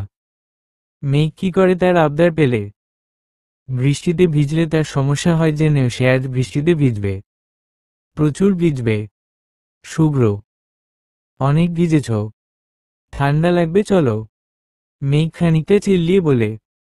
সুব্রতার কান অবধি সে কথা যায় না। মেঘের হঠাৎ প্রথম দিনের কথা মনে পড়ল। এইভাবেই ভিজেছিল সুব্রতা, কিন্তু সেদিন অসহায়ত্ব ছিল আর আজ উল্লাসে। মেঘ প্রথম দিনের কথাগুলো চোখ বন্ধ করে ভাবতে শুরু করে। হঠাৎ কারো শীতল স্পর্শে ধ্যান ভাঙে। চোখ খুলে দেখে সুব্রতা তার হাত ধরেছে। মেঘ একবার হাতের দিকে আবার সুব্রতার মুখের দিকে তাকায়। এই প্রথম সুব্রতা স্বেচ্ছায় তার হাত ধরেছে। বাইকে কাঁধে হাত দিয়েছিল। মেঘ সুব্রতার দেওয়া দ্বিতীয় স্পর্শটা ফিল করতে চাইছে। প্লিজ বৃষ্টি থেমে যাও, স্পর্শটা লেগে থাকুক। কিন্তু বৃষ্টি কি শোনার পাত্র? মেঘের মনের কথা সে শুনবে না ভেবে পণ করেছে। আসুন মেঘ, একসাথে ভিজি, সুব্রতা মেঘের এক হাত টেনে বলে। মেঘ সুব্রতার মুখের দিকে তাকিয়ে আছে। বৃষ্টিতে চুলগুলো লেপ্টে গেছে, মুখটা খানিক উজ্জ্বল লাগছে, চোখ লাল হয়ে আছে, সেদিনের মতো লাগছে, কিন্তু সেদিন সাজ ছিল আর একেবারে সাজবিহীন। সুব্রতা টেনে নিয়ে আবারও ভিজতে লাগল, আর মেঘের দৃষ্টি সুব্রতার মুখের চঞ্চলা হাসিতে নিবন্ধ। মানুষ প্রেমে পড়লে কত কিছুই না করে, নিজের সবচেয়ে অপছন্দের জিনিসটাও পছন্দের খাতায় নাম নেয়, যেমনটা মেঘের ক্ষেত্রে। সে বৃষ্টি পছন্দ না করলেও তার বৃষ্টিকন্যার আবদারে সে বৃষ্টিতে ভিজেছে। উফ, মানুষ বলে বাঁচলে একসাথে বাঁচব, মরলে একসাথে মরব। How is this possible? আমারটা দেখো, ভিজলাম দুজনে আর ঠান্ডা লাগলো আমার। হাঁচু। মেঘ হাঁচি দিতে দিতে বিড়বিড়িয়ে কথাগুলো বলছে আর নাক মুছছে। তখন প্রেমের ঠেলায় বৃষ্টিতে ভিজলেও এখন হাতে নাতে ফল পাচ্ছে। কোনোমতে সুব্রতাকে বাসায় দিয়েই চেঞ্জ করে কম্বলের নিচে ঢুকেছে। এখনো বের হওয়ার নামও নিচ্ছে না।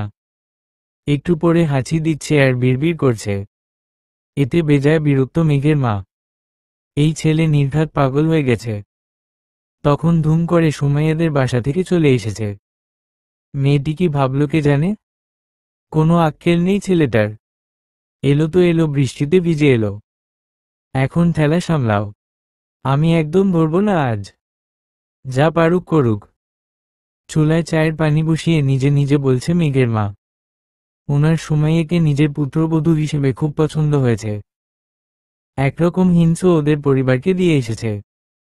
এখন আহনাফের বিয়ের পর মেঘের বিয়ে সারারও পরিকল্পনা আছে।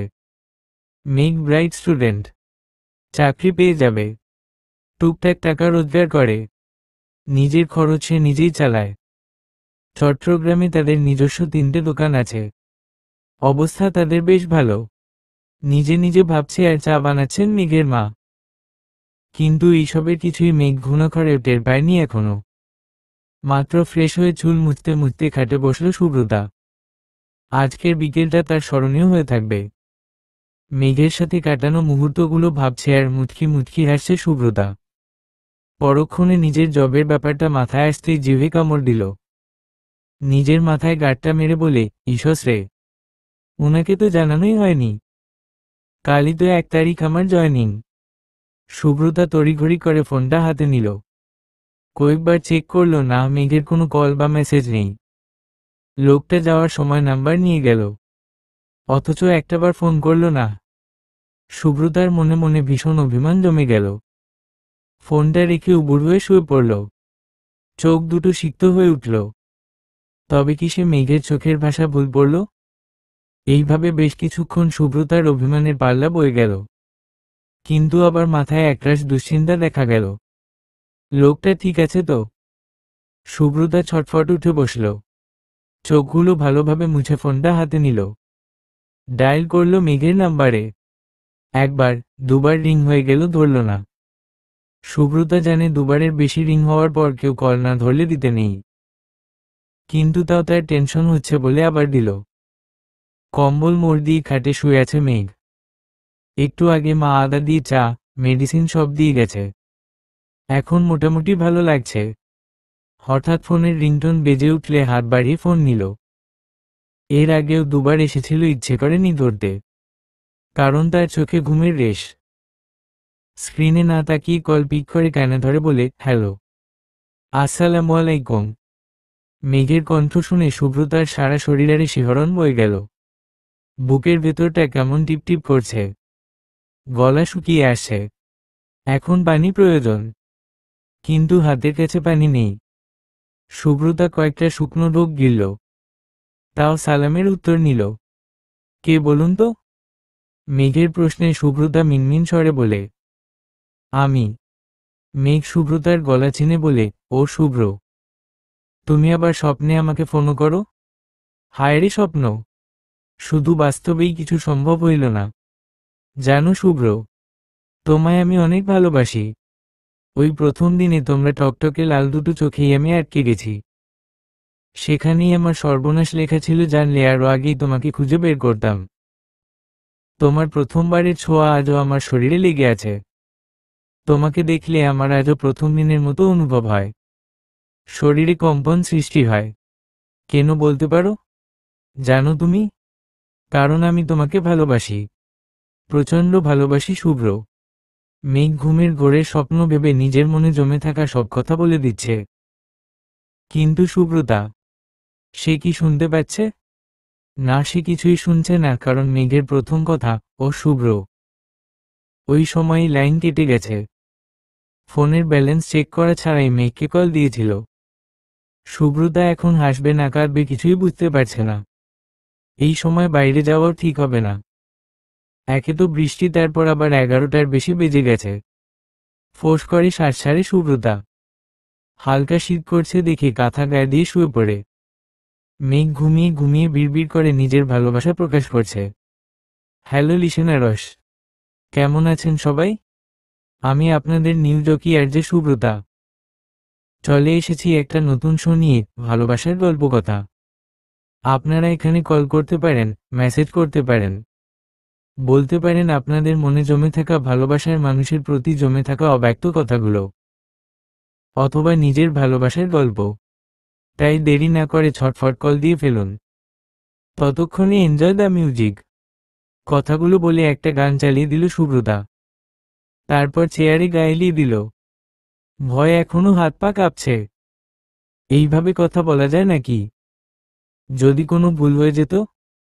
কাচের গ্লাসের ওপাশে তাকালো। অফিসের সবাই দাঁড়িয়ে আছে। সুব্রতাকে অভিনন্দন জানাচ্ছে ইশারায়। সুব্রতা মুচকি হাসল। তারপর আবার শুরু করল শোটা সকাল 7:30 থেকে 8:30 অবধি। সুব্রতা শো শেষ করে বাইরে আসতে অনেকে কনগ্রাচুলেশন জানালো। সুব্রতা থ্যাঙ্কস জানিয়ে বসের কেবিনে গেল। কনগ্রাচুলেশন সুব্রতা, প্রথম দিনেই অনেক সাড়া পাওয়া গেছে। যদি শোটা ভালো রেসপন্স করে তবে তোমার স্যালারিও বাড়ানো হবে। ভালোভাবে মন দিয়ে করো। Best of luck. বসের কথায় সুব্রতা মুচকি হেসে থ্যাঙ্কস বলে বাইরে চলে আসে। রাস্তার পাশে বাইকে হেলান দিয়ে ফোন স্ক্রোল করছে মেঘ। সুব্রতা বের হওয়ার আগেই মেসেজ দিয়ে জানিয়ে দিয়েছে সব, কিন্তু সে আসতে পারেনি। এতে সুব্রতার মন খারাপ না হলেও মেঘের বেশ খারাপ লাগছে। সুব্রতা মেঘকে দেখে এগিয়ে যায়। মেঘ সোজা হয়ে দাঁড়িয়ে ফোন পকেটে পুরে নেয়। আজ দুজনেই সাদা পড়েছে। সুব্রতা সাদা আর গোলাপি কম্বিনেশনের জামা সাথে হিজাব, আর মেঘ সাদা টি শার্টের উপর আকাশি কালারের শার্ট কালো প্যান্ট। সুব্রতা এগিয়ে গিয়ে একগাল হেসে বলে, মেঘ, মেঘ, আমি পেরেছি, আমার শোটা বেশ ভালো হয়েছে। সুব্রতা হাসলে চোখ দুটো ভেসে ওঠে। মেঘ সেদিকে তাকিয়ে বলে, কনগ্রাচুলেশন শুভ্র, দেখবে আরো ভালো হবে। এখন চলো, একটা সারপ্রাইজ আছে। কি সারপ্রাইজ? গেলেই দেখতে পাবে, উঠো। তারপর দুজন মিলে রওনা দিল। মেঘ, আপনি আমায় হঠাৎ এই নিরিবিলি রাস্তায় আনলেন যে? বাইক থামিয়ে দুজনে রাস্তা দিয়ে হাঁটতে হাঁটতে সুব্রতা বলে। মেঘ পকেটে দুহাত ঢুকিয়ে বলে, তোমাকে বেঁধে পাচার করে দেব। মেঘের কথায় সুব্রতা হেসে বলে, আচ্ছা দিন, যা পাবেন তার হাফ আমার। সুব্রতার কথায় মেঘ হেসে মাথা দুলিয়ে বলে, আচ্ছা। কিছু দূর যেতেই সুব্রতা দেখে খালি একটা জায়গা, কিন্তু সেখানে অনেকগুলো ফুলের চারা। সুব্রতা মেঘের দিকে তাকালে মেঘ বলে, এখানে মোট 30টা গাছের চারা আছে, সবগুলো তোমার। আর এখন তুমি আর আমি মিলি ওই যে খালি জায়গাটা দেখছো, হাত দিয়ে ইশারা করে, ওখানে লাগাবো। এটাই তোমার অ্যাচিভমেন্টের সেলিব্রেশন। মেঘের কথায় সুব্রতা লাফিয়ে উঠল। উচ্ছ্বাসিত হয়ে মেঘের বাহু ধরে বলে, সত্যি মেঘ? এই সবগুলো চারা আমরা লাগাবো? সুব্রতার খুশিতে মেঘ নিজেও খুশি হয়। মাথা দুলিয়ে সুব্রতার হাত ধরে বলে, সত্যি শুভ্র, তোমার খুশির জন্য আমি সব করতে পারি। চলো যাও যাক। সুব্রতা আগে আগে গেল। মেঘ মুচকি হেসে পিছু পিছু গেল। তারপর দুজন মিলে সম্পূর্ণ জায়গাটায় ফুলের গাছ লাগালো। মাঝে হাঁটার জন্য ছোট্ট রাস্তা। সুব্রতার উচ্ছ্বাসিত মুখ আর মেঘের তৃপ্তিকর মুখচ্ছবি। সময় বহমান। সময় নদীর স্রোতের মতো হারিয়ে যায়, কারো জন্য থেমে থাকে না, ফিরেও আসে না। যাওয়ার সময় শুধু স্মৃতিটুকু রেখে যায় আমাদের জন্য। কেটে গেল পুরো একটি মাস, কিছুই পাল্টায়নি, সবটা আগের মতোই আছে। সুব্রতা আর মেঘের সম্পর্কটা আগের মতোই আছে। দুজনেই উপলব্ধি করতে পারে একে অপরের ভালোবাসা, কিন্তু কেউ মুখে স্বীকার করেনি। প্রতিদিন নিয়ম করে দেখা হওয়া, কথা বলা, হুটহাট করে ঘুরতে বেরিয়ে যাওয়া। তার মধ্যে সুব্রতার জবটা বেশ ভালোভাবেই চলছে। সুব্রতা অবশ্য একদিন মেঘকে জবের জন্য ট্রাই করার কথা বলেছে। মেঘ, আপনি জবের জন্য ট্রাই করবেন না? দুজন মিলে নদীর পাড়ে বসেছিল। সুব্রতা কথাটা বলল। মেঘ পাশ থেকে একটা ঢিল নিয়ে ছুটে ফেলে বলল, করব, কিন্তু আরো পরে, বিয়ের ঠিক 1 মাস আগে। মেঘের কথায় সুব্রতা বুঝতে না পেরে বলে, এটা কেমন কথা? বিয়ের 1 মাস আগে? তা বেকার ছেলের কাছে কোন বাবা বিয়ে দেবে শুনি? বাবা শুভ্র, তুমি তো দেখি বিয়ের জন্য পাগল হয়ে উঠেছ। মেঘের কথায় সুব্রতা ভ্যাবাচেকা খেয়ে গেল। মেঘ তা দেখে সশব্দে হেসে উঠল। তারপর বলে, সমস্যা নেই, আমি আমার বউয়ের টাকায় খাবো। সুব্রতা সেদিন কিছু না বলে ধুম করে দুটো কিল দিয়ে উঠে গিয়েছিল। পরশু আহনাফের বিয়ে। মেঘের উপর অনেকটা দায়িত্ব পড়েছে। সবকিছু করে সুব্রতাকে টাইম দিতে মেঘের বেশ হিমশিম খেতে হচ্ছে। তার উপরে মেঘের মা আবার সব প্রয়োজনে সুমাইয়াদের বাসা তাকে পাঠায়। বিয়ের শপিংয়েও সুমাইয়ার সাথে পাঠায়। মেয়েটাও কেমন চিপকে থাকে। মেঘের বিরক্ত লাগলেও ভদ্রতার খাতিরে আর মায়ের চাপে কিছু বলে উঠতে পারে না। এই তো সেদিন বিয়ের শপিংয়ে আহনাফের সাথে মেঘকেও পাঠিয়েছে। মেঘ গিয়ে দেখে সুমাইয়া আর সুরাইয়া, যার সাথে আহনাফের বিয়ে, দুজনে দাঁড়িয়ে আছে। হুট করেই মেঘের মাথায় রাগ উঠে গেল। আহনাফ আর সুরাইয়া ভেতরে চলে গেলে সুমাইয়া মেঘের কাছে এসে বলে, চলুন যাওয়া যাক। আপনি যান, আমার একটা কল করার আছে। কথাটা বলে মেঘ 1 সেকেন্ডও না দাঁড়িয়ে সুব্রতার নাম্বারে ডায়াল করতে করতে চলে গেল। শুভ্র, মেঘ হাঁটতে হাঁটতে বলে। সুব্রতা মেঘের দিকে তাকিয়ে হাঁটতে হাঁটতে বলে, কিছু বলবেন? আমি আজ রাত থেকে হয়তো একটু বিজি থাকব। আজ রাতে গায়ে হলুদ, কাল বিয়ে। আচ্ছা, সমস্যা নেই। সুব্রতার কথায় মেঘ মুখ বাঁকিয়ে বলে, আর কিছু বলবে না? সুব্রতা মাথা দুলিয়ে বলে, আর কি বলবো? বলবে, মেয়েদের থেকে দূরে থাকবেন, একদম ওদের কাছে ঘেঁষবেন না। বেশি ঢং করে স্মার্ট সাজবেন না, প্রয়োজনে ক্ষত হয়ে যাবেন। বিয়ে বাড়ির কাজ শেষ হলে বাসায় চলে আসবেন। প্যান্ডেলের কাছে ঘুরঘুর করবেন না। মেঘের কথায় সুব্রতার মুখ আপনা আপনি হা হয়ে গেল। এই ছেলে এইসব কি বলছে? এগুলোর একটাও তার মাথায় আসেনি। কিন্তু মেঘের সিরিয়াস মুখের কথায় সুব্রতা না চাইতেও ফিক করে হেসে দিল। মেঘটা দেখে কপাট রাগ দেখিয়ে বলে, এই তুমি হাসছো কেন?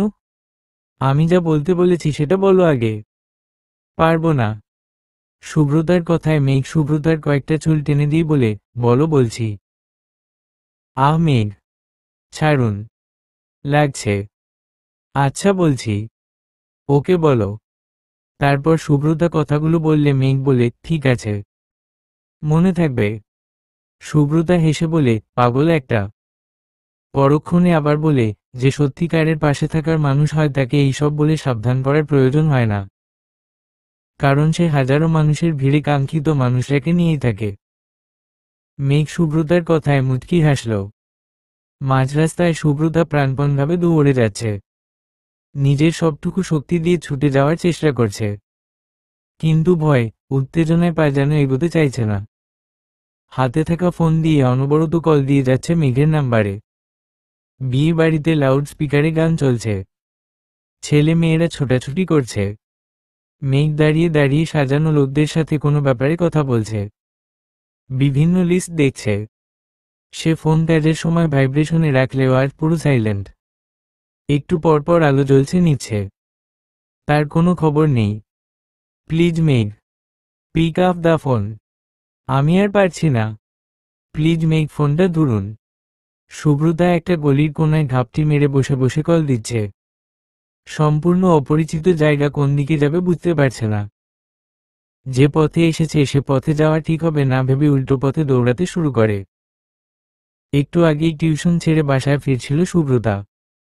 জবের জন্য সে সব টিউশন ছেড়ে দেয়, শুধু একটা কন্টিনিউ করে। সন্ধ্যাবেলায় মেঘ সবসময় সাথে থাকে বলে প্রবলেম হয় না, কিন্তু আজ মেঘ ব্যস্ত থাকায় আসতে পারেনি। কিন্তু কিছু দূর আসার পরই দেখতে পায় তাদের গ্রামে চেয়ারম্যানের ছেলে দাঁড়িয়ে আছে, যাকে বিয়ে করবে না বলে পালিয়ে এসেছে। সুব্রতা ভেতর ভেতর খুব ভয় পায়। একটু দূরে ছিল বলে ওড়না দিয়ে মুখ ভালোভাবে ঢেকে নেয়। সে ভেবেছিল আসিফ তাকে দেখতে পায়নি, তাই তাড়াতাড়ি পা চালিয়ে হাঁটা শুরু করে। কিছু দূর যেতেই আসিফার সাথে তিনটে ছেলে পিছু নেওয়া শুরু করে। সুব্রতা নিশ্চিত হয়ে যায় আসিফ ওকে চিনতে পেরেছে, তাই দৌড়ানো শুরু করে। সুব্রতা দৌড়ানোর কারণে অনেকটা হাঁপিয়ে গিয়েছে, হাঁটুতে ভর দিয়ে জোরে জোরে শ্বাস নেয়। এখন পানির প্রয়োজন। হঠাৎ কেউ পানির বোতল এগিয়ে দিলে সুব্রতা মাথা তুলে দেখে আসিফ বিচ্ছিরিভাবে হেসে দাঁড়িয়ে আছে। সুব্রতার আত্মা শুকিয়ে যায়। তবে কি এবার আর কোনো রক্ষা নেই? সুব্রতা কিছু বলার বা ছুটার আগেই ঠাসাস করে একটা চড় পড়ে তার গালে। মাথাটা ভন ভন করে উঠে সুব্রতা। পড়ে যেতে নিলে আসিফ ধরে ফেলে। সুব্রতার গা গুলিয়ে আসে। আসিফের ছোঁয়ায় নিজেকে অপবিত্র লাগছে। মেঘ কোথায় আপনি? আপনার শুভ্র যে বড় বিপদে মেঘ। আসবেন না? বাঁচাবেন না আমায়? মেঘ। আর কিছু ভাবার আগেই চোখ অন্ধকার হয়ে এলো। কিরে, কি ভেবেছিলি বিয়ের আসর থেকে পালালে তোকে খুঁজে পাবো না? আমার হাত থেকে মুক্তি পেয়ে যাবি? তোর নিজের চেহারা নিয়ে অনেক অহংকার না? আজ সব অহংকার নষ্ট করে দিব তোর। এতদিন প্রতিশোধের জন্য তোকে খুঁজে বেরিয়েছি, আজ প্রতিশোধ নিয়েই ছাড়ব। দু আঙ্গুল দিয়ে সুব্রতার গাল টিপে কথাগুলো বলে আসিফ। সুব্রতার শরীর ভেঙে আসছে যেন, ব্যথায় শব্দ করবার শক্তিও পাচ্ছে না।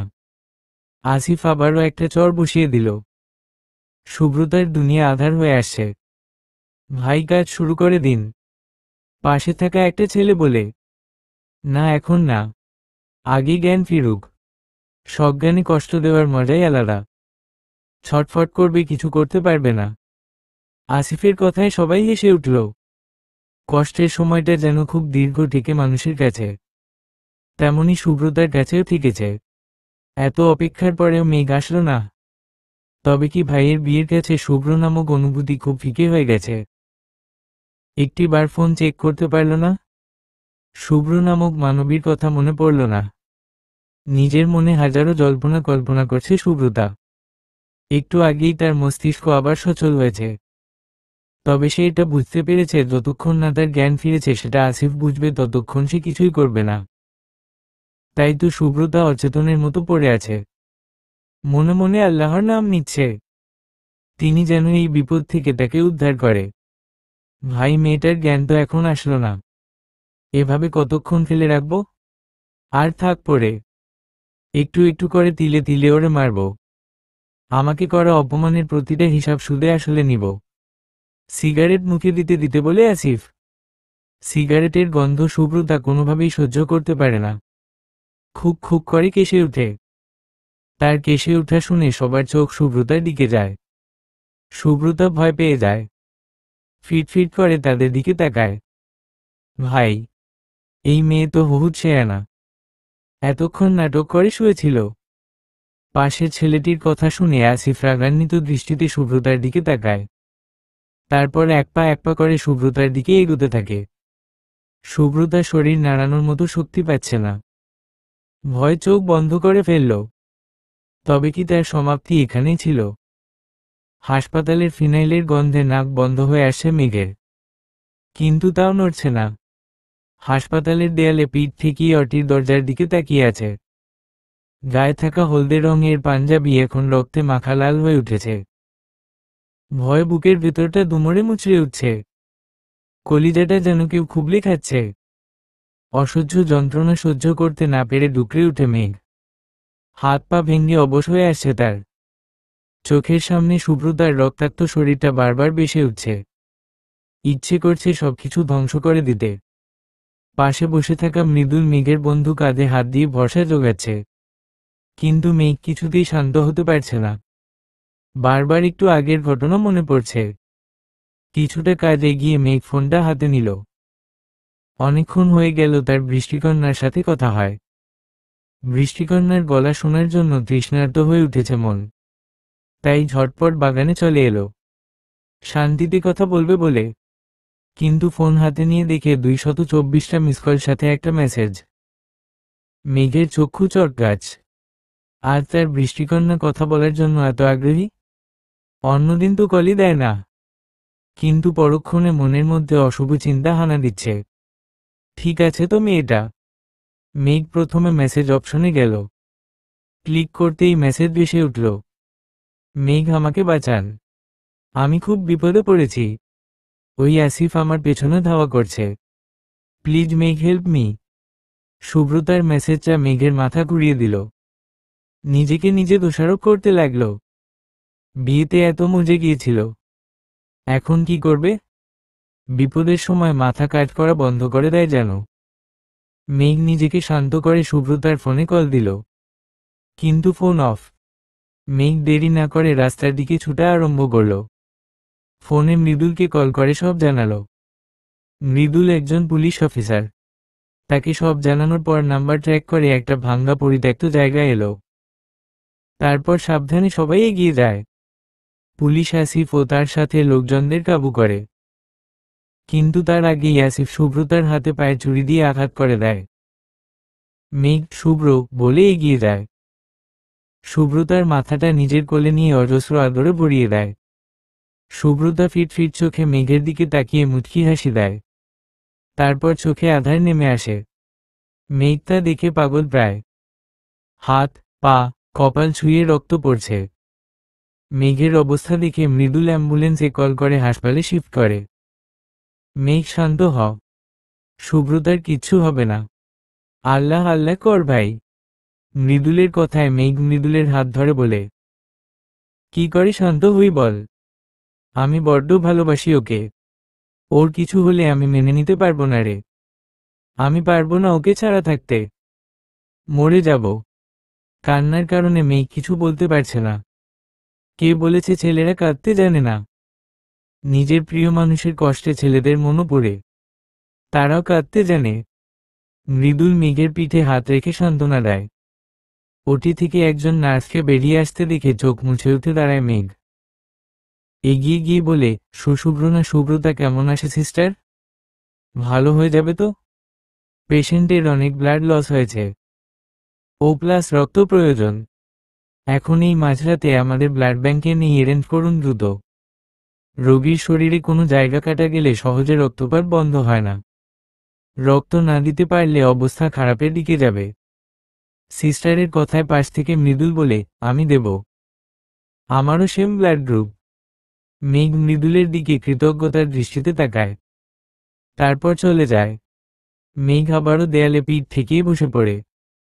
পকেটে থাকা সুব্রতার ফোনটা ভাইব্রেশন করে ওঠে। ফোনটা মৃদুল ওই জায়গা থেকে পেয়েছিল। হাত থেকে পড়ে লক হয়ে যায়, যার কারণে মেঘ কল দিলে সুইচ অফ জানিয়েছিল। মৃদুল সুব্রতার ফ্যামিলিকে জানাতে চাইলে মেঘ আপাতত বারণ করে। ফোন অন করে পকেটে রেখে দেয়। মেঘের ভাবনার মাঝে আবারও ফোন ভাইব্রেট হলে মেঘ স্ক্রিনে তাকিয়ে দেখে আম্মু লেখাটা ভাসছে। মেঘ ফোনটা ধরে কানে নিল।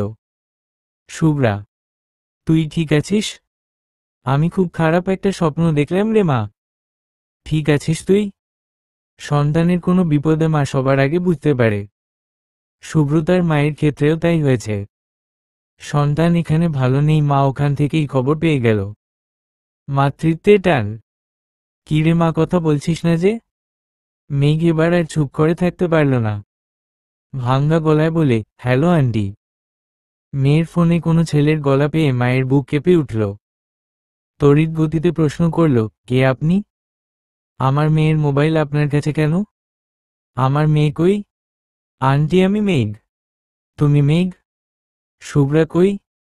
এত রাতে তোমরা একসাথে কি করো? সুব্রতার মা এমনভাবে কথাটা বলল যেন উনি মেঘকে চিনেন। শুভ্র কি তবে ওর মাকে আমার ব্যাপারে বলেছে? মনের কথা মনে রেখেই মেঘ প্রথম থেকে সবটা বলল। সব শুনে সুব্রতার মা চিৎকার দিয়ে কেঁদে উঠলেন। মেঘ ফোনের ওপাশ থেকে শান্ত হতে বলছে, কিন্তু উনি থামছেন না। যেখানে ও নিজেই পারছে না সেখানে মা কিভাবে পারবে? মেঘ সুব্রতার বাবার সাথে কথা বলল। ওনারা রওনা দিবেন। মেঘ আর ভাবতে পারছে না। মাথা কাজ করা বন্ধ করে দিয়েছে। বাড়ি থেকে অনেকবার কল দিয়েছে, কিন্তু ধরতে ইচ্ছে করছে না। মাথায় শুধু সুব্রতার চিন্তা ঘুরছে। একবার ঠিক হয়ে যাও শুভ্র, আর তোমায় দূরে যেতে দিব না, নিজের কাছে রেখে দেব। শুধু একবার সুস্থ হয়ে যাও শুভ্র। অনেক কথা বলা বাকি তোমায়, অনেকটা পথ একসাথে পাড়ি দেওয়া বাকি শুভ্র। প্লিজ শুভ্র, ভালো হয়ে যাও। ধরণীতে নতুন একটি দিনের সূচনা। নতুন দিন নতুন বার্তা বয়ে আনে। কারো কাছে কষ্টের, আবার কারো কাছে নিদারুণ সুখের। দীর্ঘ এক বিভীষিকাময় রাত পার করল মেঘ। পুরোটা রাত ওভাবে বসেছিল আর অপেক্ষার প্রহর গুনেছিল কখন কেউ এসে বলবে, তোমার শুভ্র, তোমার বৃষ্টিকন্যা ঠিক আছে, ভালো আছে। মরুভূমিতে চলা এক তৃষ্ণার্ত পথিকের মতো চেয়েছিল ডক্টরের দিকে। অতঃপর রাত পেরিয়ে যখন ভোরের সূচনা হলো, মেঘ আলোর রেখা পেল। তার শুভ্র এখন আগের থেকে ভালো আছে। কেবিনে শিফট করা হয়েছে। উল্লাসে মৃদুলকে জড়িয়ে ধরে। অতঃপর দুই বন্ধু সৃষ্টিকর্তার কাছে শকর আদায় করে। চারদিকে আজানের ধ্বনি শুনে নামাজে চলে যায়। শুভ্র কেবিনে শুয়ে আছে। সুব্রতা শুয়ে আছে বললে ভুল হবে, ঘুমের ইনজেকশনের জন্য গভীর ঘুমে তলিয়ে আছে। মাত্র নামাজ পড়ে এলো মেঘ।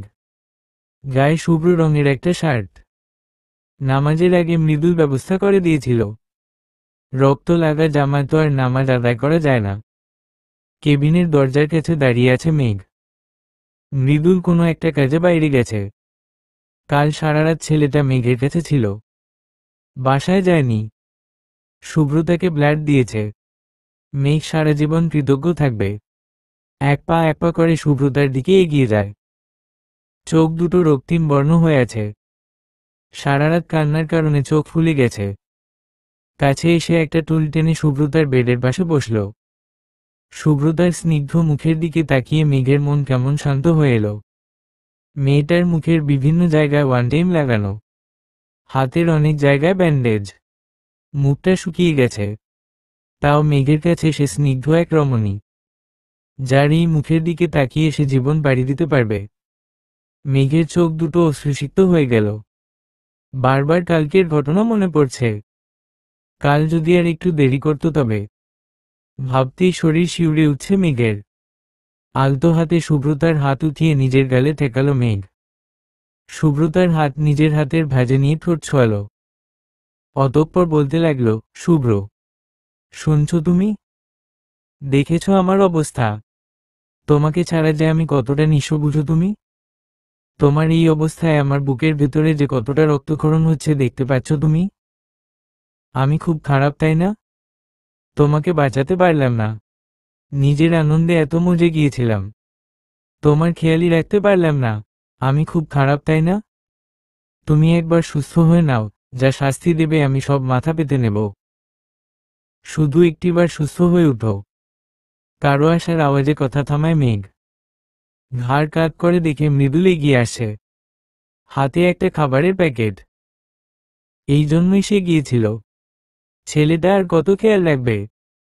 যেখানে মেঘের উচিত ছিল মৃদুলের খাবারের ব্যবস্থা করা, সেখানে মৃদুল করছে। মেঘ ফোঁস করে একটা শ্বাস ফেলল। শুভ্রতার হাতটা আলতোভাবে সিটে রেখে দিল। তারপর সম্পূর্ণভাবে মৃদুলের দিকে তাকিয়ে বলে, তুই বাসায় যাসনি যে? আমি তো ভেবেছি বাসায় চলে গেছিস। মৃদুল প্যাকেটটা টেবিলে রাখতে রাখতে বলে, তোকে এই অবস্থায় রেখে যাই কি করে? একটু পরে অফিসে চলে যাব। এখন আয়, খেয়ে নে। আমার খিদে নেই, তুই খা। মেঘের কথায় মৃদুল প্যাকেট খুলে একটা পোর্টা ছেড়ে ডিম নিয়ে মেঘের মুখের সামনে ধরে বলে, না খা। মেঘ না করতে পারল না, মুখে নিল। মৃদুল তা দেখে মৃদু হেসে বলে, মনে আছে প্রথম যেদিন আমি স্কুলে গিয়েছিলাম, কেউ আমার বন্ধু ছিল না। তুই এসেছিলি আমার কাছে, এইভাবে নিজের টিফিন থেকে আমাকে খাইয়ে দিয়েছিলি। মৃদুলের কথায় মেঘ মুচকি হাসল। তারপর নিজেও এক টুকরো পরোটা মৃদুলের মুখে দিল। মেঘ আর খেতে চাইল না, গলা দিয়ে নামছে না। মৃদুলের কথা রাখতে এক টুকরো মুখে দিয়েছিল। পানি খেয়ে আবারও শুভ্রতার দিকে তাকালো। মৃদুল তা দেখে নিজের খেলনা রেখে দিল। আন্টি টেনশন করছে হয়তো। খবর দিয়েছিস? মৃদুলের কথায় মেঘ মাথা দুলিয়ে না বুঝালো। একটা খবর তো দিয়ে দিবি। হ্যাঁ জানাবো। আচ্ছা, আমি কল করে আসি। মেঘ কথাটা বলে উঠে দাঁড়ালো। আচ্ছা, মৃদুল বলে। বিয়ে বাড়ির এত হই হট্টগোলের মাঝে মাথায় হাত দিয়ে বসে আছে মেঘের মা। ওনার ছেলে এমন বেয়ারা কিভাবে হলো বুঝতে পারছেন না। হুটহাট বলা কয়া ছাড়া বেরিয়ে যায়। জ্বালিয়ে মেরে খেলো ওনাকে। ওনার পাশেই কাদো কাদো মুখে সুমাইয়া বসে আছে। কাল এত সুন্দর করে সেজেছিল মেঘকে দেখাবে বলে, কিন্তু মেঘই নেই। হঠাৎ ফোনের রিংটোনের আওয়াজে ধ্যান ভাঙে দুজনের। দুজনেই স্ক্রিনের দিকে তাকিয়ে মেঘ নামটা দেখে চোখ চকচক করে উঠল। কি রে, কই তুই? বলা কওয়া ছাড়া কোথায় চলে যাস? এমন বেয়ারা কবে থেকে হয়েছিস তুই? মায়ের ঝাঁঝালো আওয়াজে মেঘ কান থেকে ফোনটা একটু দূরে সরালো। ওনার বলা শেষ হলে মেঘ শান্ত কণ্ঠে বলে, মা আমি ঠিক আছি। তুমি বিয়ে অ্যাটেন্ড করো। আমার পক্ষে সম্ভব হবে না। ছেলের এইরকম বলায় মেঘের মায়ের মন নরম হলো। নম্র গলায় বলেন, কেন, কোথায় তুই? হসপিটাল। হসপিটাল কথাটা শুনে মায়ের বুক কেঁপে উঠে। উত্তেজিত হয়ে জিজ্ঞাসা করে, হসপিটাল মানে? কি হয়েছে তোর? মেঘের মায়ের কথায় সুমাইয়া উদ্গ্রীব হয়ে উঠেছে শোনার জন্য। কান খাড়া করে রইল। আমার কিছু হয়নি। আমার খুব কাছের একজনের। আমার জন্য সব হয়েছে। আমি খেয়াল রাখতে পারিনি। কথাটা বলার সময় মেঘের গলা ভেঙে এলো। মেঘের মা ছেলের কথা বুঝতে না পেরে বলে, কি হয়েছে আমায় বল না বাবা। তুমি হসপিটালে চলে এসো, বিয়ের পর সব বুঝবে। রাখছি আমি। কথাটা বলে মেঘ ফোন কেটে দিল। কি হয়েছে আন্টি? মেঘের মা সুমাইয়ের কথায় পাত্তা না দিয়ে বিয়ে বাড়ি রেখে মেঘের বোন মেঘলাকে নিয়ে হসপিটালে বেরিয়ে গেল। সবটা আগে জানা দরকার। হসপিটালের করিডোরে মেঘের মা আর মেঘ মুখোমুখি বসে আছে। পাশেই মেঘলা দাঁড়িয়ে আছে। মেঘের অবস্থা দেখে মেঘের মা কিছুটা বুঝতে পারছেন, কিন্তু ছেলের মুখ থেকে না শোনা অবধি তিনি কিছু বলবেন না। মা, আমি একজনকে ভালোবাসি। তার সাথে আমার পরিচয় অনেকগুলো দিন থেকে। একদিন হুট করেই আমাদের দেখা হয়। আমরা একই ভার্সিটির স্টুডেন্ট। সে আমার জুনিয়র। আর সব থেকেও বড় কথা হলো আমি শুভ্রকে অসম্ভব ভালোবাসি। কাল রাতে তারই অ্যাক্সিডেন্টে আমি হসপিটালে আসি। সংক্ষেপে নিজের মাকে এইটুকু বলল। মেঘের মা গম্ভীর মুখে বলে, আমাকে এইসব আগে বলনি কেন? ভেবেছিলাম আরো কিছুদিন গেলে আমি জব পেলে দুপরিবারকে জানিয়ে বিয়ে করব। মেঘের সোজা সাপটা উত্তরে মেঘের মা চোখ ছোট ছোট করে তাকালো। তার ছেলে এত চালাক হলো কি করে? প্রেম করে আবার বিয়ে করার প্ল্যানও করছে। বাচ্চার প্ল্যান করেছে কিনা কে জানে। আমি মেয়েটাকে দেখতে চাই। মায়ের রাশভারী কণ্ঠে মেঘ মায়ের দিকে তাকালো। তারপর মাথা নিয়ে বলে, ওর এখনো ঘুম ভাঙেনি। ভাঙলে কথা বলতে পারবে। এখন তোমরা বিয়ে বাড়িতে চলে যাও, আমি তোমাদের ডাকব। মেঘের কথার পিঠে মা আর কিছু বললেন না। মেঘলাকে নিয়ে বেরিয়ে গেল। মেঘ সেদিকে তাকিয়ে শ্বাস ফেলল। মা এবার কি করবে কে জানে। তারপর শুভ্রতার কেবিনের দিকে অগ্রসর হন। গৌধূলি বেলা, সূর্যের প্রকোপ কিছুটা কমেছে। চারদিকে হাজারো মানুষের আনাগোনা। এই ব্যস্ত নগরীর দিকে একমনে তাকিয়ে আছে মেঘ। হসপিটালের ছাদ থেকে প্রতিটা মানুষকে ক্ষুদ্র দেখা যাচ্ছে। মেঘ সেদিকে তাকিয়ে ভাবতে লাগল, এখান থেকে মানুষকে যতটা ক্ষুদ্র দেখায়, মানুষের জীবনের চেয়ে ক্ষুদ্র। যখন তখন মানুষের জীবনের মোড় পাল্টে দিতে পারে। আকাশের দিকে তাকিয়ে শ্বাস ফেলল মেঘ। স্বস্তির শ্বাস। শুভ্রতা এখন আগের চেয়েও ভালো আছে। কিছুক্ষণ আগেই ঘুম ভেঙেছে, কিন্তু মেয়েটাকে এখনো দেখতে পারেনি। তার আগেই বাবা, মা, ভাই এসেছে। ওদের রেখে নিজে দেখতে যাওয়া ঠিক দেখাবে না। তাই নিজের মনকে শান্ত করতে এখানে আসা। কারণ দুনিয়ার সবাই ফিরিয়ে দিলেও প্রকৃতি কখনো ফেরায় না। তুমি প্রকৃতিকে ভালোবাসলে প্রকৃতিও তোমায় ভালোবাসবে। কথাগুলো মেঘ শুভ্রতার থেকেই শিখেছিল। হাত ঘড়িটার দিকে তাকিয়ে দেখল অনেক সময় হয়ে গেছে। মেঘ তাই ধীর পায়ে নিচের দিকে অগ্রসর হল। শুভ্র রানা কেবিনে হেলান দিয়ে শুয়ে আছে শুভ্রতা। সামনে মা, বাবা, ভাই। অনেকদিন পর নিজের পরিবারকে দেখে আনন্দের সীমা নেই। পাশেই মা মুখ চেপে কান্না করছে। বাবার চোখেও পানি টলটল করছে। শুভ্রতা ওদের সান্ত্বনা দিচ্ছে ঠিকই, কিন্তু মনের মধ্যে মেঘ নামক খচখচানি যে যাচ্ছে না। তার প্রেমিক পুরুষকে এক পলক দেখা ছাড়া যে কিছুই ভালো লাগছে না। মেঘ, আপনি কোথায়? নিজের মনে মনে আওড়ায় শুভ্রতা। দরজায় কারো টোকা দেওয়ার আওয়াজে কেবিনে উপস্থিত সবার ধ্যান ভাঙে। শুভ্রতা চোখ তুলে তাকাতেই বুকের ভেতরটা ছ্যাঁক করে ওঠে। ঈষৎ কি অবস্থা হয়েছে ছেলেটার।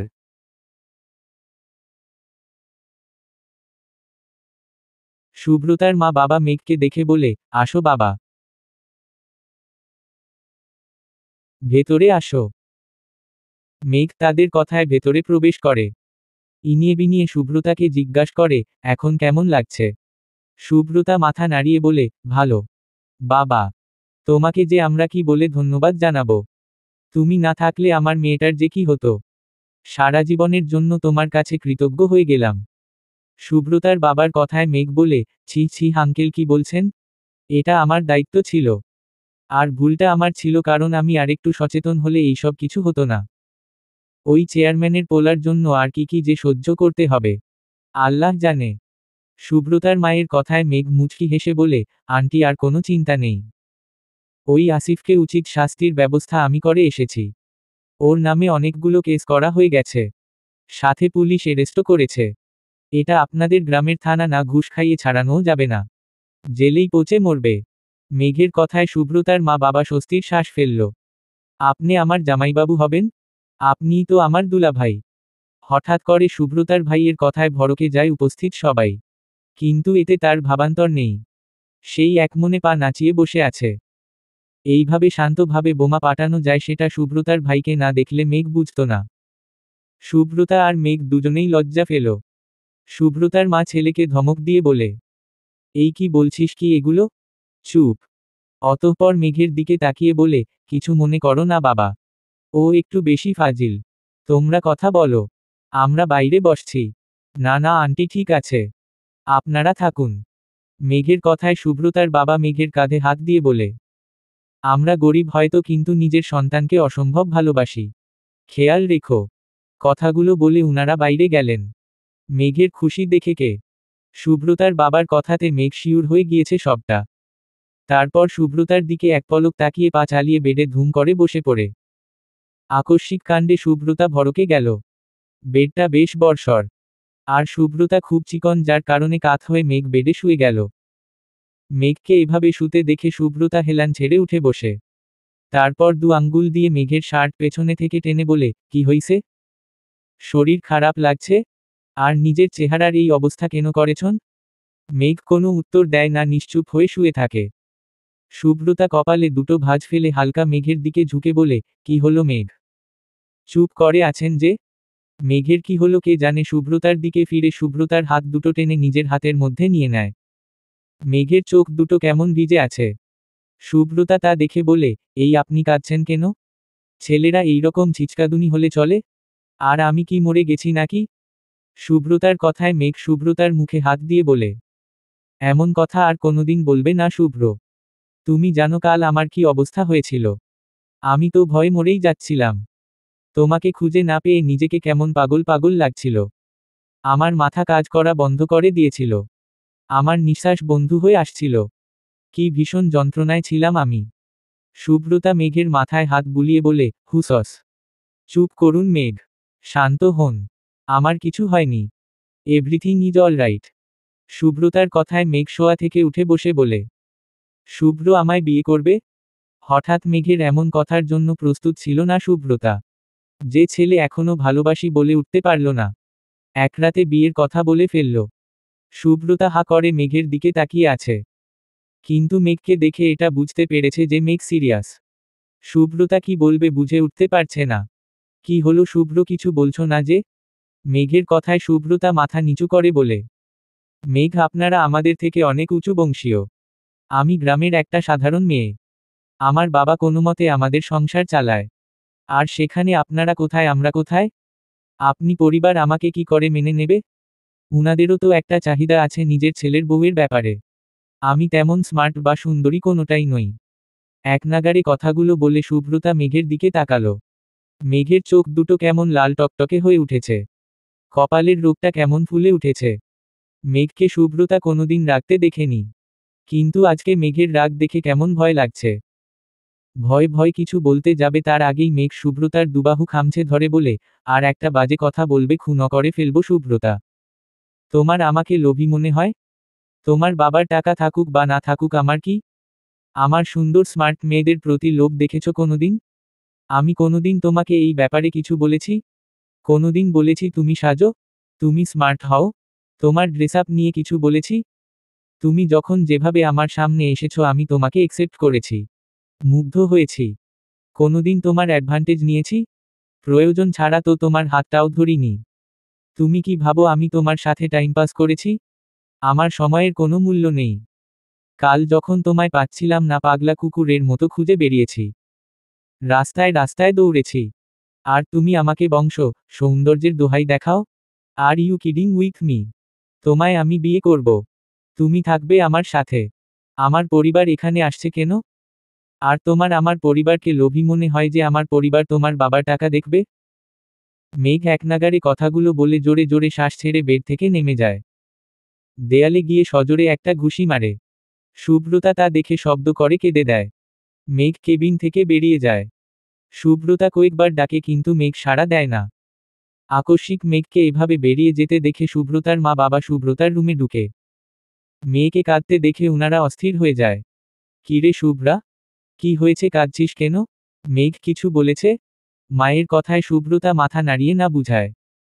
সুব্রতার মা মেয়ের মাথায় হাত বুলিয়ে বলে, তাহলে কি হয়েছে বল আমায়। উনি আমাকে বিয়ে করতে চান। সুব্রতার কথায় সুব্রতার বাবা হাসি মুখে বলেন, এটা তো ভালো কথা। ছেলেটা তোকে স্ত্রীর মর্যাদা দিয়ে নিজের সাথে রাখবে। আর ছেলেটা তো খুব ভালো। এতে কোনো সন্দেহ নেই। তুইও তো ওকে পছন্দ করিস। তবে সমস্যা কোথায়? সুব্রতা নিজের বাবার দিকে তাকিয়ে বলে, কিন্তু বাবা আমরা যে ওদের সমানে সমানে না। ওর পরিবার আমায় কি মেনে নেবে? এই কথাগুলো বলেছিলাম বলে উনি রেগে বেরিয়ে গেলেন। সুব্রতার কথায় মা বাবা দুজনেই চুপ করে গেলেন। এই কথার বিপরীতে কি বলবেন খুঁজে ফেলেন না। কারণ আমাদের সমাজে মেয়ের বাবার যে টাকা থাকা জরুরি। মেয়ের গুণ না থাকলেও রূপার বাবার টাকা থাকা লাগে। দীর্ঘ রজনী। শুয়ো অনেক আগেই ডুবে গেছে। সূর্যের জায়গায় আকাশে স্থান পেল এক পালি চাঁদ। আজ হয়তো পূর্ণিমা না, কিন্তু চাঁদের আলো উপচে পড়ছে চারদিকে। আকাশে মিটিমিটি তারা। কিন্তু এই মুগ্ধকর পরিবেশেও মনের মধ্যে শান্তি পাচ্ছে না সুব্রতা। মেঘের অভাবে বেরিয়ে যাওয়ার পর আর একবারও সুব্রতার সাথে দেখা হয়নি। হসপিটালেই আছে, কিন্তু সুব্রতার সামনে আসছে না। ভাইকে দিয়ে অনেকবারই ডেকে পাঠিয়েছে, কিন্তু মেঘ আসেনি। সুব্রতার নিজের প্রতি তীব্র রাগ হচ্ছে কেন সে মেঘকে কথাগুলো বলতে গেল। পরক্ষণেই মস্তিষ্ক জানান দিচ্ছে, কথাগুলো সত্য সুব্রতা। মন মস্তিষ্কের লড়াইয়ে সুব্রতা আটকে আছে। মন বলছে মেঘকে মেনে নিতে, মস্তিষ্ক বলছে তার সাথে তোমার যায় না। সুব্রতার খুব কাঁদতে ইচ্ছে করছে। কিন্তু কেবিনে মা, বাবা, ভাই সবাই আছে। সারাদিনের ক্লান্তিতে ঘুমাচ্ছে। সুব্রতা বলেছিল অন্য একটা থাকার রুমে যেতে, কিন্তু কেউ মেনে নেয়নি তার কথা। সুব্রতা খুব আস্তে ধীরে বেড থেকে নামল। আগের থেকেও ভালো হলেও শরীর বেশ দুর্বল। ধীর পায়ে সে কেবিন থেকে বেরিয়ে করিডোরে পা দিল। বাইরে এখনো কৃত্রিম অনেক আলো। হসপিটালে সব সময়ই মানুষের ভিড়। কিন্তু এর মাঝে মেঘকে কোথায় পাবে? সুব্রতা করিডোরের শেষ প্রান্তের দিকে হাঁটা দিল।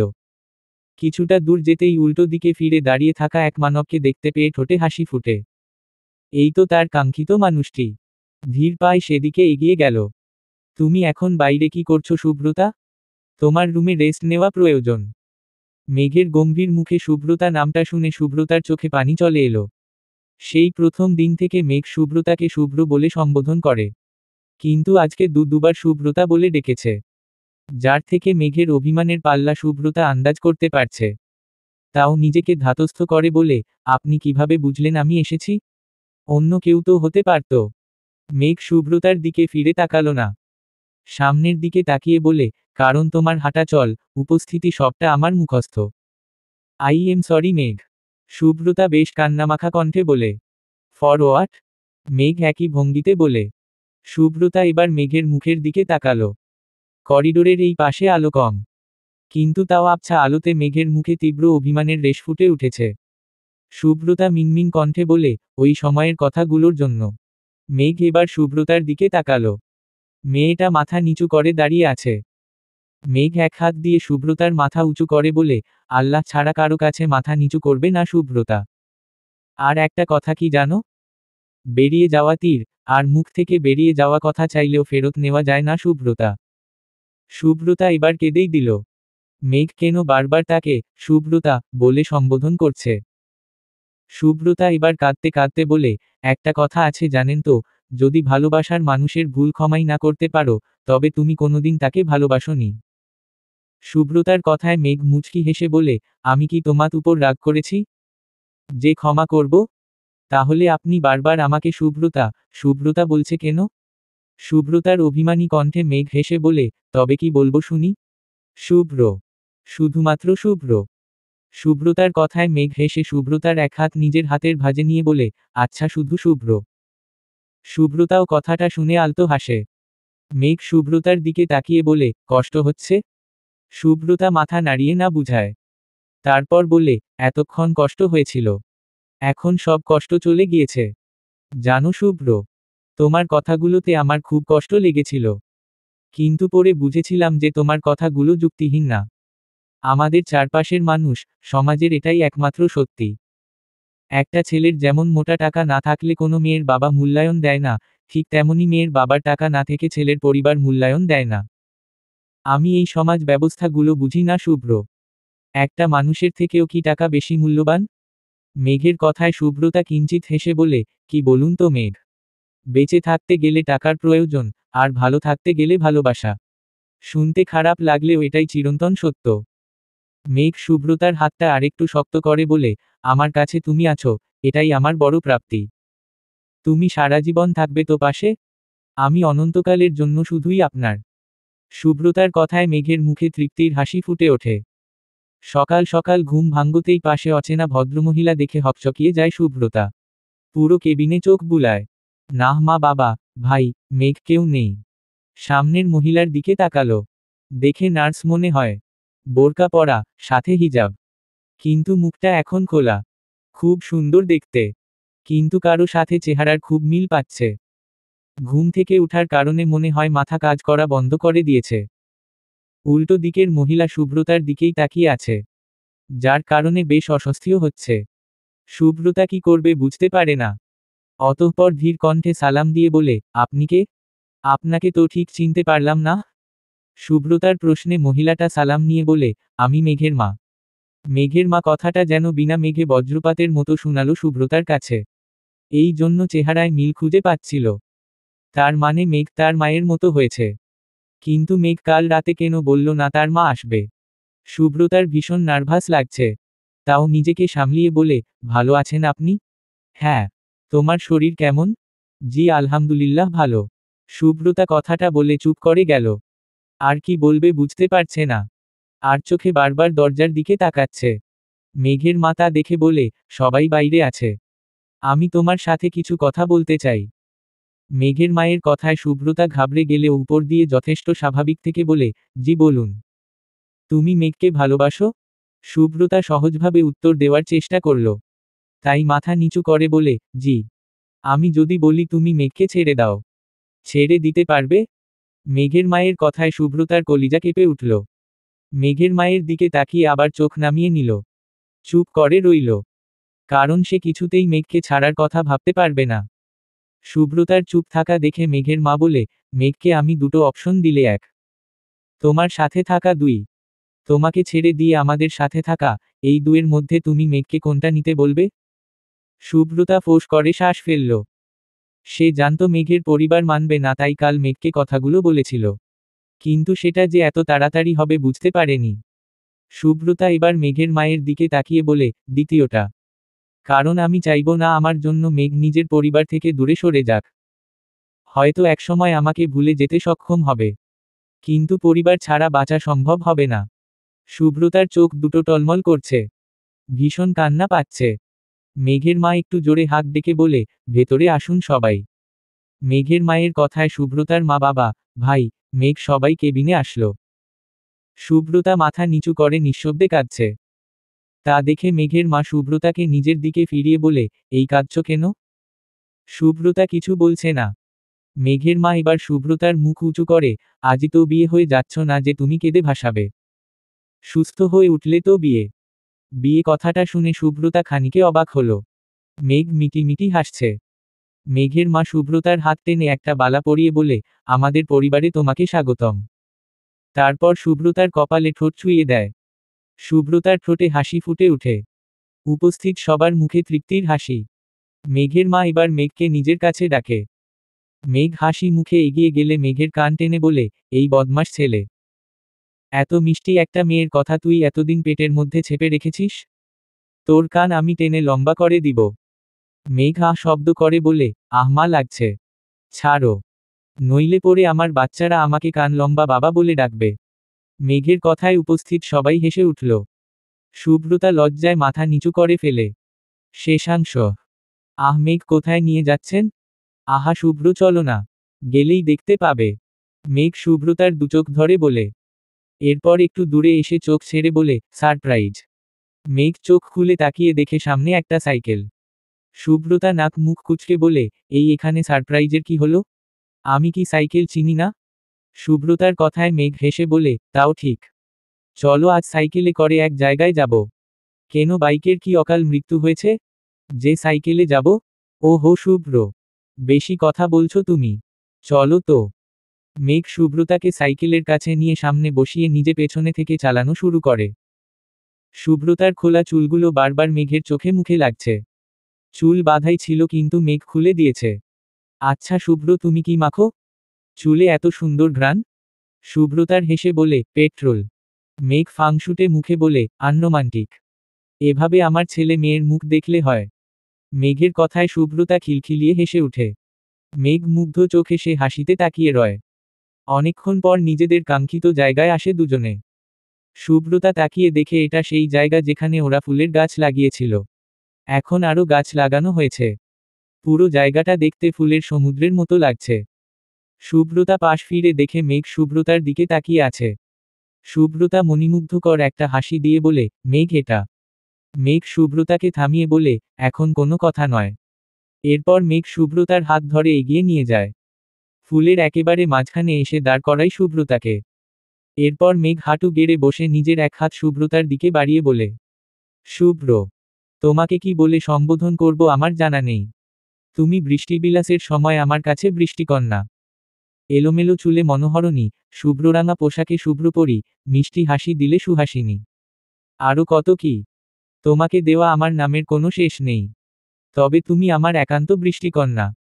এক হঠাৎ বৃষ্টিতে তোমাকে আমি প্রথম খুঁজে পেয়েছি।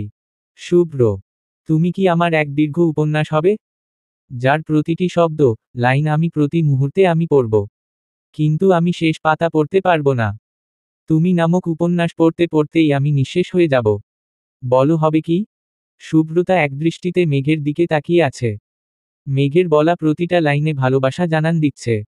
শুভ্রতা নিজের একটা হাত মেঘের দিকে বাড়িয়ে বলে, হ্যাঁ মেঘ, আমি আপনার সেই দীর্ঘ উপন্যাস হব। সেদিনের বৃষ্টিতে আপনি আমায় নিরাপদে আশ্রয় দিয়েছিলেন, সেদিন প্রথম আপনার প্রতি মুগ্ধ হয়েছিলাম। যাওয়ার সময় ভেবেছিলাম আবার যদি দেখা হতো। ভার্সিটিতে আপনাকে দেখার পর আমার সেই ইচ্ছে পূরণ হয়েছে। আপনার সাথে আমার প্রতিটা মুহূর্ত আমি ভাগ করে নিতে চাই। আমি অনন্তকালের জন্য শুধু আপনার। শুভ্রতার কথায় মেঘ আমই হাসল। ছোট্ট হলদে একটা ফুল দিয়ে আংটি বানিয়ে শুভ্রতার আঙ্গুলে পরিয়ে বলে, আমার ফুলপ্রেমী মনোহরণীর জন্য ফুলের আংটি। এরপর উঠে দাঁড়িয়ে পাশ থেকে একটা ব্যাগ বের করল। এটা এতক্ষণ শুভ্রতার চোখে পড়েনি। ব্যাগ থেকে একটা ফুলের ক্রাউন শুভ্রতার মাথায় পরিয়ে দিয়ে বলে, লুকিং বিউটিফুল মাই কুইন। ভালোবাসি শুভ্র। ভালোবাসি মেঘ। এভাবেই বেঁচে থাকুক মেঘ শুভ্রতা সারা জীবন। বাকিটা আপনারা কল্পনা করে নেবেন। সমাপ্ত।